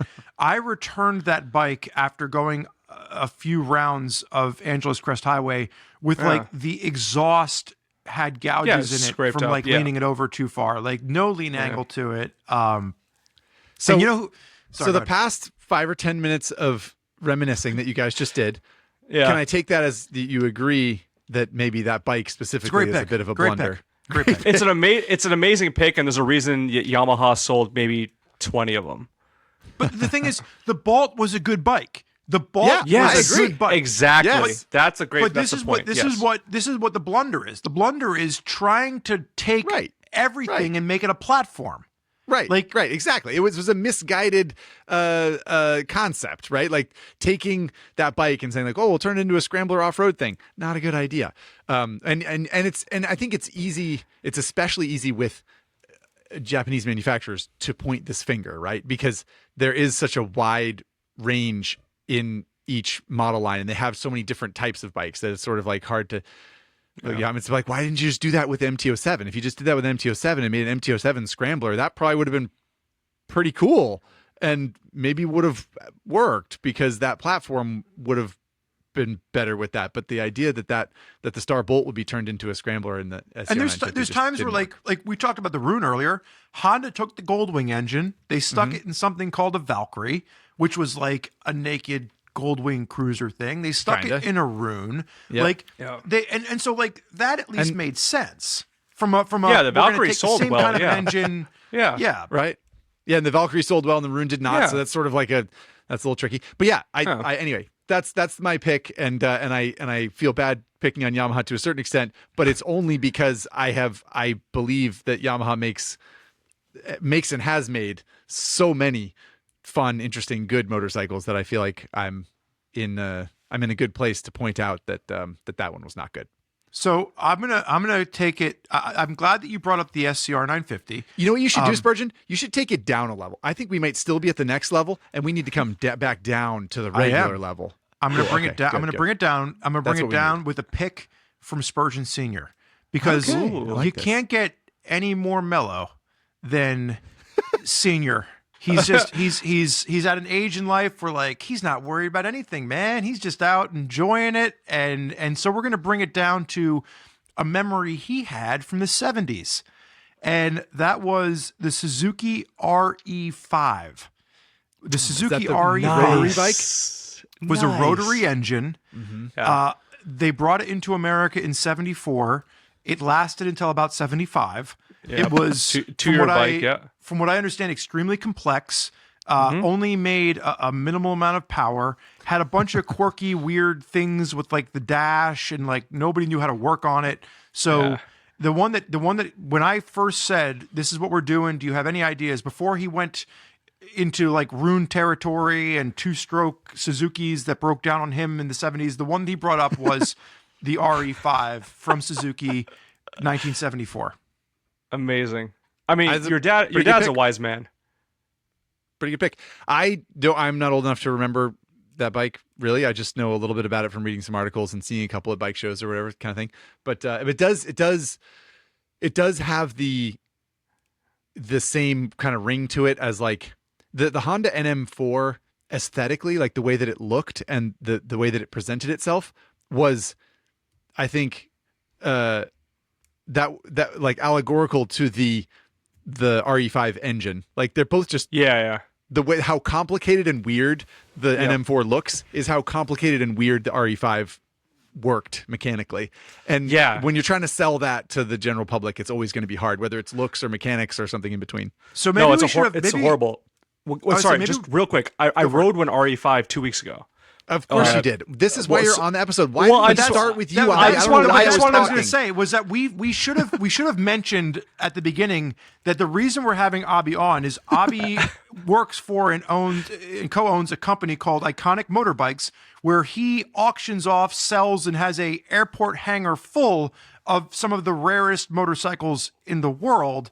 True. So there's really nobody better to talk to. You're very kind. I appreciate that. Well, I just want to mention about the RE5 because Zach nailed it.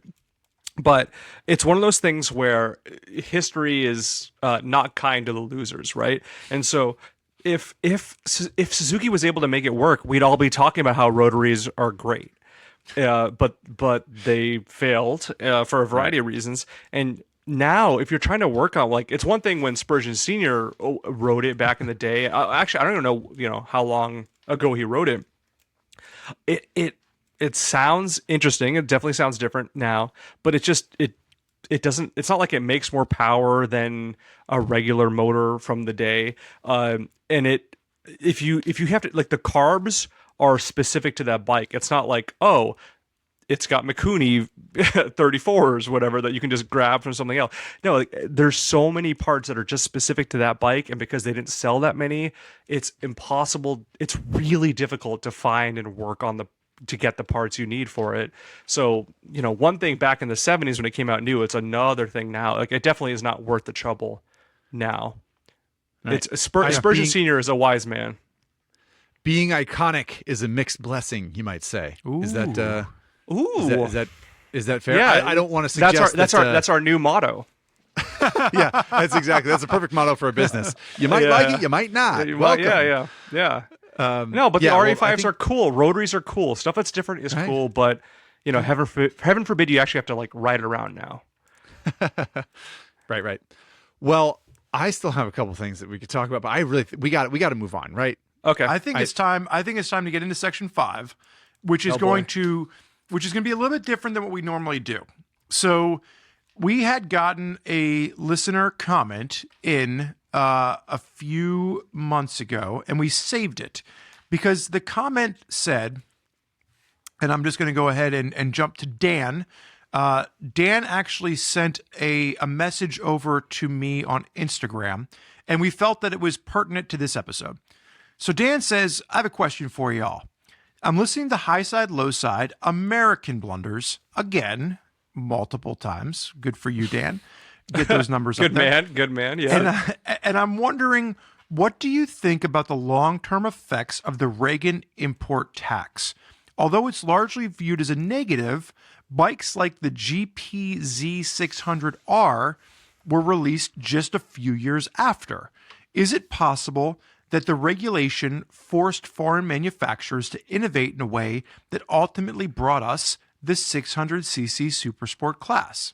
So, I'm gonna let you and Zach debate that question, but I want to go back just for a second and give the audience just a quick piece of history. Please. So, in the history teacher that you were, please give us history.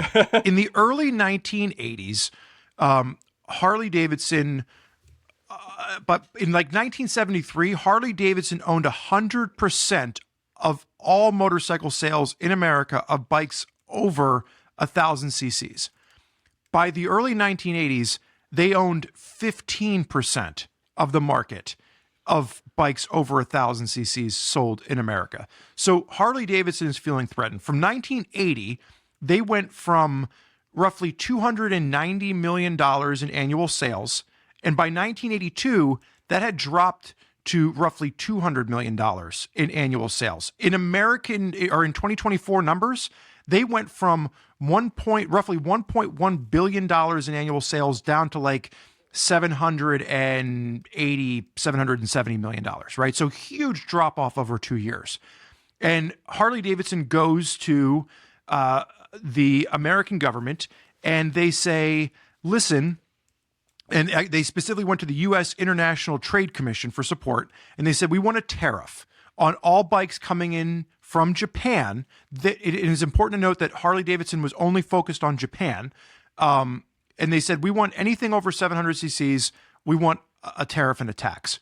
Ronald Reagan comes in, and old Ronnie says, cool, we'll give you a tariff.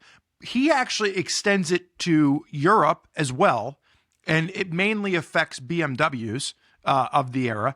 And the tariff is a 49% tariff in the first year on all bikes over 700 cc's coming in from Japan. Tariff lasts for about 5 years. I do think it's important to note that it's actually Harley Davidson in 1987 that goes back to old Ronnie and says, you know what, we're doing okay now. We no longer want the tariff anymore. So Harley Davidson comes back around and actually asks them to repeal the tariff. But for 5 years, from 83 to 87, there's a tariff on all motorcycles coming in from Japan and Europe on over 700 cc bikes to give Harley Davidson a leg up. That's the Cliff Notes version of what this tariff was in the 80s.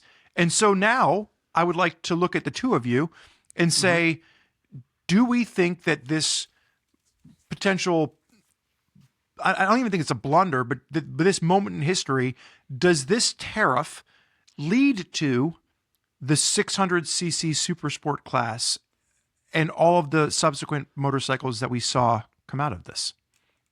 Guest honors, Abhi, you can go first. Okay. No. Nice. Yeah, I let's will move also on. answer No. and say no. I think the short answer is no. I think it's worth noting that that Dan's question about, do you think, so he said, do you think it ultimately brought us the 600cc Supersport class? And I think Abhi and I agree in saying no, that's not what happened. But part of Dan's question was, is it possible the regulation forced foreign manufacturers to innovate? It's a great question. I don't mean to diminish Dan when I say no. When I say no, my anger is at Harley Davidson and not at Dan. Dan had a great question. Don't you point that Harley anger at Dan. Dan didn't start exactly. this. No, Dan's a good man. And I think I'm about to agree with what you're going to say, so I'll leave it to you. Well, I just wanted to call out that phrase in Dan's question, which was, is it possible that the regulation forced foreign manufacturers to innovate? And I think undeniably, yes, right? I think that it undeniably did make Japanese manufacturers, since that's the topic of this episode, but also other ones around the world, pull different levers and say like, what do we try to do to sell into the United States, a place where, displacement has done well or power has done well, and now we have this sort of like this limit. And again, this relates to turbo bikes because turbos were, he was like allowing one of the ideas of a turbo obviously is to have a smaller engine with more power. So getting around that displacement thing by producing horsepower without having a bigger engine. I think it is intriguing, and I bet somewhere there is a Japanese engineer from one of the Japanese Big Four who is not listening to Highside, Lowside, who would say something along these lines, like, we had to really think differently, and we had to come up with different ways than we probably would have because of this whole import tax, the whole tariff thing. All right. I would like to counter slightly. I agree with, I love it, like 80 to 90% of what you said. My counter is simply going to be putting, like, if you are one of those Japanese engineers, they would say, yes, we had to innovate to meet this rule, but they were going to innovate the same way on their 750 bikes, their 1000cc bikes, their 11. It's not like they weren't going to keep innovating and keep building new stuff. It's just the American government screwed them with this totally. Can I swear and you'll bleep it out? Yes. Yeah. It's totally fucking bullshit what happened with that's 2 bleeps, by the way, but Yep. it's a complete garbage what happened. Like the idea that Harley was able to go to the government and just go like, oh, we are not good at what we do, please help us out. It's incredible. I wish every company could just do that. That's incredible. And like it's an amazing question from Dan. I think it's a great question. But it's just like, yeah, the GPZ 600R came out, but you know, all the like, you know what? If you look at the GP 600R and you go, that was a cool bike, I agree. There's so many people that was their first, 30 years ago, 40 years ago, that was their first bike. It was a great bike. But you know what? If it wasn't for the tariff rule, Kawasaki would have made that with the 750, and it would have been just as great, if not a little bit better. And it's that's the question. Is like you said that they would have done this anyway. Would they have done this anyway, or would they have just made bigger displacement motorcycles? Because I mean, you could say that the cruiser market suffered from that because they had to make small cruisers, which is something we talked about the front end of the podcast. Yeah. But the Suzuki GSXR 750, which is often seen as the sort of granddaddy of all sport bikes, that was a bike that was built ultimately. That was based on World Endurance Racing specs, and that was a bike that was built for endurance racing on a global stage, and then eventually morphed into this street bike that they decided to sell, and it happened to have a weird frame and interesting ergonomics, and that changed the course of sort of sport bikedom forever. So I think I totally agree with Abhi on that. But did it force the waters of Japanese motorcycle manufacturing to flow through different channels? It had to have, right? Yes, but it's not innovation, because they were innovating. Like that's my only issue. Maybe I'm definitely getting into semantics. It's like, are you innovating? Well, yeah, but now you're innovating in the way you were forced to. They were going to innovate in the other ways before the rule came about. That's all I'm trying to say. Like, you can't just claim that, like, hey, because the American government said, oh, now you're stuck to this, were they innovating? But that was my point. Is that they were innovating in their own ways. It's just the displacement limit is new now. Who cares? Would they have innovated and made smaller displacement motorcycles if it weren't for this tariff? No, because America wanted the big bikes. That's my point. And Harley, to Abhi's point, Harley screwed over everyone else. And to Abhi's point earlier, Japan, after the tariff, made 400cc sport bikes that didn't come to the United States and didn't matter ultimately anyway. So I think you make a good point, Abhi. And Dan, I hope that you are satisfied with our discussion and our answer of your question. It was quite a good question. It's Dan's the man. Interesting point. Dan is the man. I love it. It's a great question. Great question, Dan. So normally we save the comment to the end. Obviously, we included Abhi in our Highside Lowside comment today as it related to the topic at hand of Japanese motorcycle manufacturers and potential, blunders. And we are just 3 individuals sitting around a table having a discussion. By no means has anything we said today, meant to be taken as fact. But hopefully, for those of you listening at home or in your cars, maybe you learned something. Maybe you learned something that was horribly wrong based on our opinions. But maybe you just walked away feeling at least like you're a little bit smarter than you were before you jumped in. I would like to now say that it is time for America's favorite podcast game, which is the Highside Lowside engine sound guessing game. Abhi, the last time that you were on, I failed so miserably. Yeah, I wasn't gonna say that you failed miserably, but you didn't. No, great. I will. No, it was a tough one. It was a tough one. I mean, Spurgy, it's a pass fail, and I failed. I can own that. Wow. You have a chance to redeem yourself, my friend, and that's what we're here to do. Well. So, for Awesome. those of you listening at home, maybe this is your first time listening to Highside Lowside. Welcome to the party. We are about to play the Highside Lowside engine sound guessing game. We are going to play an engine sound. It's about 30 seconds long. You at home get a chance to scream at your stereo speakers and play along with us. Zach doesn't know the answer. I don't know the answer. Abhi doesn't know the answer. The only one that knows the answer is producer Chase, who is sitting here by my side. He has provided 2 hints for us. And without any further ado, we are going to play today's engine sound.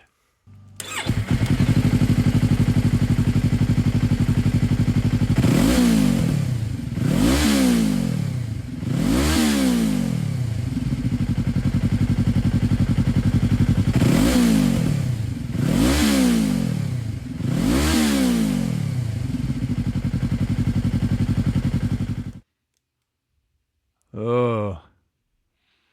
Oh. Oh, can I ask a question? Is this also a user submission, or is this a RevZilla creation? I don't actually know. Okay. We're leave it at producer that. Chase is shaking. Producer Chase is shaking his head that this is a engine sound that came from the Highside, Lowside listening audience. This could be any bike in the world. Because Abhi, you might not know this, but we have Highside, Lowside listeners all over the world. That's right. We have them in Canada. A couple, anyway. Yeah. So You know what? Kudos to you. Good gesture. Yeah, that's amazing. Initial guesses. We usually start with how many cylinders do we think it has? Any Abhi? guesses? Abhi? Sorry, I'm listening to it one more time. 1 second.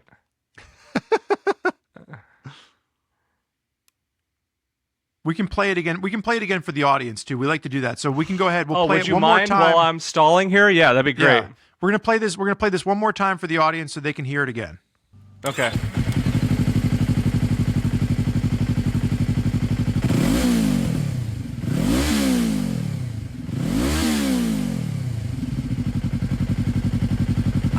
It's funny. On throttle, it sounds like a 4-cylinder. On idle, it sounds like a two-cylinder to me. Doesn't sound like a single to you? Sounds like a single to me. Sounds like a single to me. Interesting. Well, all right. Now you're making me go back to the tape. Hold on. Just remember. And Oh, this is that's like George that's Costanza. annoying because like now it biases me. But now that you've said it, yeah, it definitely sounds like a single. Well, just you Well, remember this episode of Seinfeld where they told George to just do the absolute opposite of everything you think is right, and you'll stop having Yeah, bad it's luck. fair. So No, what you but did- based on my history in life, that's pretty accurate.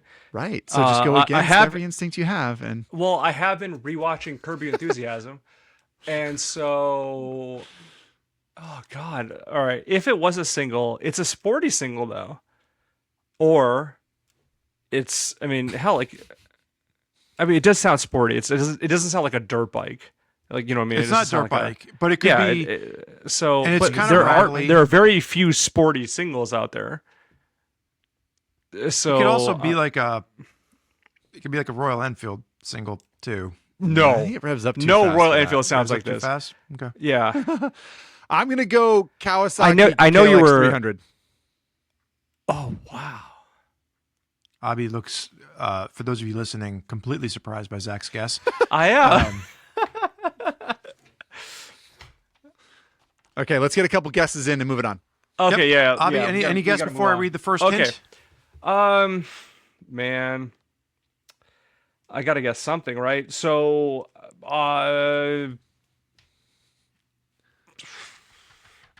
Honda CRF 300. I hate that guess, but we gotta move on. So that's what I'm gonna throw. All right. The first hint. Abhi, you should have stuck with your gut because Zach and I were wrong. It is not Horrible a human single. The beings. first hint is parallel twinned. Okay, we gotta go back to the First tape. hint is parallel twin. Wow. So Abhi's Okay. going back to the tape. Zach, do you have any guesses yourself? It sounds like a 180 crank parallel twin to me. So that's be your Ninja 400, your Z400, your That's my gut reaction. My Ninja gut 400 reaction or is that Yamaha R3 or this is a Kawasaki 400. Yeah, it's a parallel Ninja twin. 400 with a pipe on it or something. It doesn't sound stock to me. I don't know, I think it sounds pretty tame. Maybe it has. I mean, it's it might tame, have a but pipe it's, on it, I suppose. I mean, it's hard to tell. Yeah. Okay. All right. But we're going that's we're going my- with Ninja yeah. 400. What's the second hint? Second hint. Debuted in the year of Okay. our Lord, 2015. That might be a Yamaha R3. Yeah, because the Ninja the Ninja the Ninja 300 was 2012. Yeah, 12 or 13, and then the 400 was 17, Later. 16 or 17. Yeah. Yeah, I the think- forum was later. Yeah, I'm going Yamaha R3. God, well, boy, was I off. Holy smokes. that's Is a the R3 good guess. why am I thinking that the R3 was a single? No, it's a Maybe parallel it's twin, not. 321cc parallel twin, and it did come out in 2015. So that Okay. Zach is looking pretty good right now. All right. Well, I was completely off because for whatever reason I was thinking that the R3 was a single. So that's just some insight into where my head's at right now. The answer is a 2021 Yamaha YZF R3. So, Zach, Wow. Ari, together it was a team effort, and it is Zach Horse. submitted by Chloe. So, Chloe, thank you for sending us in the sound clip of your 21 R3. No mods. That is a bone stock bone Yamaha stock R3. Wow. Well, thank you, Chloe, and nice job, Zach. Well done. Just a reminder to everybody. I was way off. I needed a bunch of hints, but glad to have. Oh nailed it yeah, down no. eventually. After this podcast ends, I'm definitely making fun of you guys later for how this conversation started. But Sure, that's only fair. this Yeah, is amazing. we'll make Thank fun you. of you for the fact that you're easily impressionable, and as soon as Zach and I said Yeah, that's single what I cylinder, get. you jumped You know on what? the bandwagon pretty I quickly. thought you guys were Seriously. experts, and this is what I get. So, Yeah. touche. I deserve it. This speaks volumes to how quickly we can get you to jump off of a cliff if the rest of us are jumping off of a cliff. Yeah, I'm a lemming, really. At the end of the day, yeah. Well, listen, ladies and gentlemen, boys and girls, children of all ages, if you'd like to play in the engine sound guessing game, you can always send us a clip of your engine sound to Highside, Lowside at RevZilla.com. We need the bike starting up. We need the bike sitting at idle. A few good revs, let it idle again. Clip should be roughly 30 seconds long. And we have a few more little T-shirts to give away. Abhi was kind enough to donate some right. iconic motorbike T-shirts. So the winner for today's T-shirt is going to get an iconic motorbike T-shirt in addition to a Highside, Lowside T-shirt. However, Abhi, we don't need you to. You're a busy man. You've got Yeah. motorcycles to sell on the internet. So we're going to let Abhi go as Zach Horse and I bring this episode home. But Abhi, thank Cool. you for taking the time to join us again. Oh my god, you guys are the best. Thank you for having me back. We joke around a lot. I do appreciate it, but seriously, thank you so much. I can't say enough. So I'll just leave it. Thank you. I do appreciate it. Thanks, man. Good to hang out with you. Good to hear your voice. Thanks for your opinions and your expertise, and hopefully it won't be too long till you can join us again. Sounds good. Thank you, sir. All right. And Get out of here, Abhi. We got T-shirts to give away. there you go. Thank you. There you have it, folks. From the first time I met Abhi at an SCR 950 launch in the year 2016 to 2024, where he's our equal and our co-host on Highside, Lowside for an episode. He has been a great friend and is a force in the motorcycle industry. If you're not sure what we're talking about with his company, you should check out Iconic Motorbikes. There's some really cool motorcycles that come through his hangar out there in Santa Monica. But Zach, we need to wrap things up with a T-shirt winner. And again, just a reminder, the winner today gets an Iconic Motorbikes T-shirt as well as a Highside, Lowside T-shirt. Double T-shirt winner today. Friendly reminder, the way you win a T-shirt is to leave a review on the Apple Podcast platform. This episode's winner is the King of Boise, who wrote in, and I quote, "Yesterday, I asked my teenage daughter why she wastes so much time watching people play a video game on YouTube when she could just go play the video game herself. My wife then reminded me that despite having a brand new motorcycle in the garage, I spend hours a day listening to two men talk about riding motorcycles." Touche. Terrific review. It made us laugh. King of Boise, thank you so much for submitting it, and for making us laugh, and for listening to Highside, Lowside, and for, as far as we can tell, being a attentive and enthusiastic parent. You win a Highside, Lowside t-shirt, as well as an Iconic Motorbikes t-shirt from our friend and guest Abhi. Just go ahead and send your preferred t-shirt size and mailing address to Highside, Lowside at RevZilla.com, and we'll send you your swag. Thanks again for writing in. And I'll just say to this King of Boise, if you would like a Highside, Lowside T-shirt to gift to your daughter and or your wife, we will happily provide multiple Nice. shirts for you, because we think that would be funny as well. Right on. Yeah. So, friendly reminder that if you're watching on the YouTubes, feel free to leave a comment below, and we may or may not see it. And if you have a comment in general, if you have praise for lovely producer Chase, or any stinging critiques for Spurgeon or myself, feel free to send emails to highsidelowside at RevZilla.com. Go over to the Apple Podcast platform, leave a review. We love seeing those reviews trickle in, and of course it'll offer you a chance to win your very own Highside, Lowside t-shirt. So Zach, closing thoughts. Is there anything that you came away with today that you maybe didn't think about going into this, or anything that changed your mind on something, or maybe added context to something? What's your takeaway from today's episode? Good question. Darn good question. Well, I think that we ended up, to your point, I think we ended up defending the Japanese motorcycle industry more than when we did it with American blunders and with European motorcycle blunders. Those ones felt like sort of like lower hanging fruit. And I think that there is a really interesting dynamic to recognize in the Japanese motorcycle manufacturing world and in its history, which is that there's a lot of sort of flamboyance and interesting bikes and weird products that are produced, but in general, there's always this sort of pragmatism and reliability in knowing that not even just like motorcycle reliability, but reliability in design and in a sort of a mantra. And I think this conversation we had with Abhi definitely gave me some of that context. I don't think I really appreciated how all the mistakes look in context, and how much we should appreciate so much of the good bikes that we do get from all around the world, but Japan in particular. I can empathize, and I can agree with you, my loving co-host. What about you? What's your big takeaway here today? Yeah, my big takeaway is a little bit off topic, as is par for the course for me at times. Zach and I were both born and raised on the East Coast. And Zach and I both eventually made a separate decision at certain points in our life after college to relocate to the West Coast.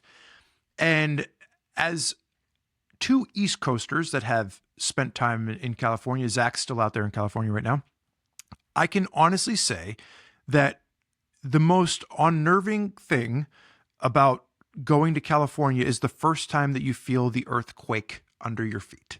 And Zach has been so far removed from the East Coast at this point that in the middle of a live podcast recording, there was an earthquake happening, and he goes, "Oh, earthquake," and then continued on with the conversation.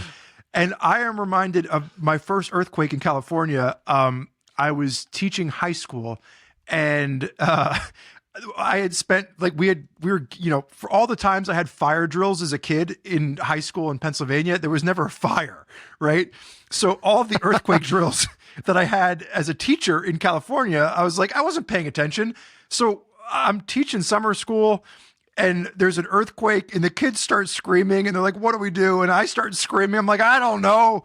And then we all just dove under our desk and prayed to God that the building didn't fall down on top of us. So just kudos to Zach. You've been living in California so long at this point that when an earthquake happens, you are a consummate professional and you just go on with the show. That is my takeaway for today's episode.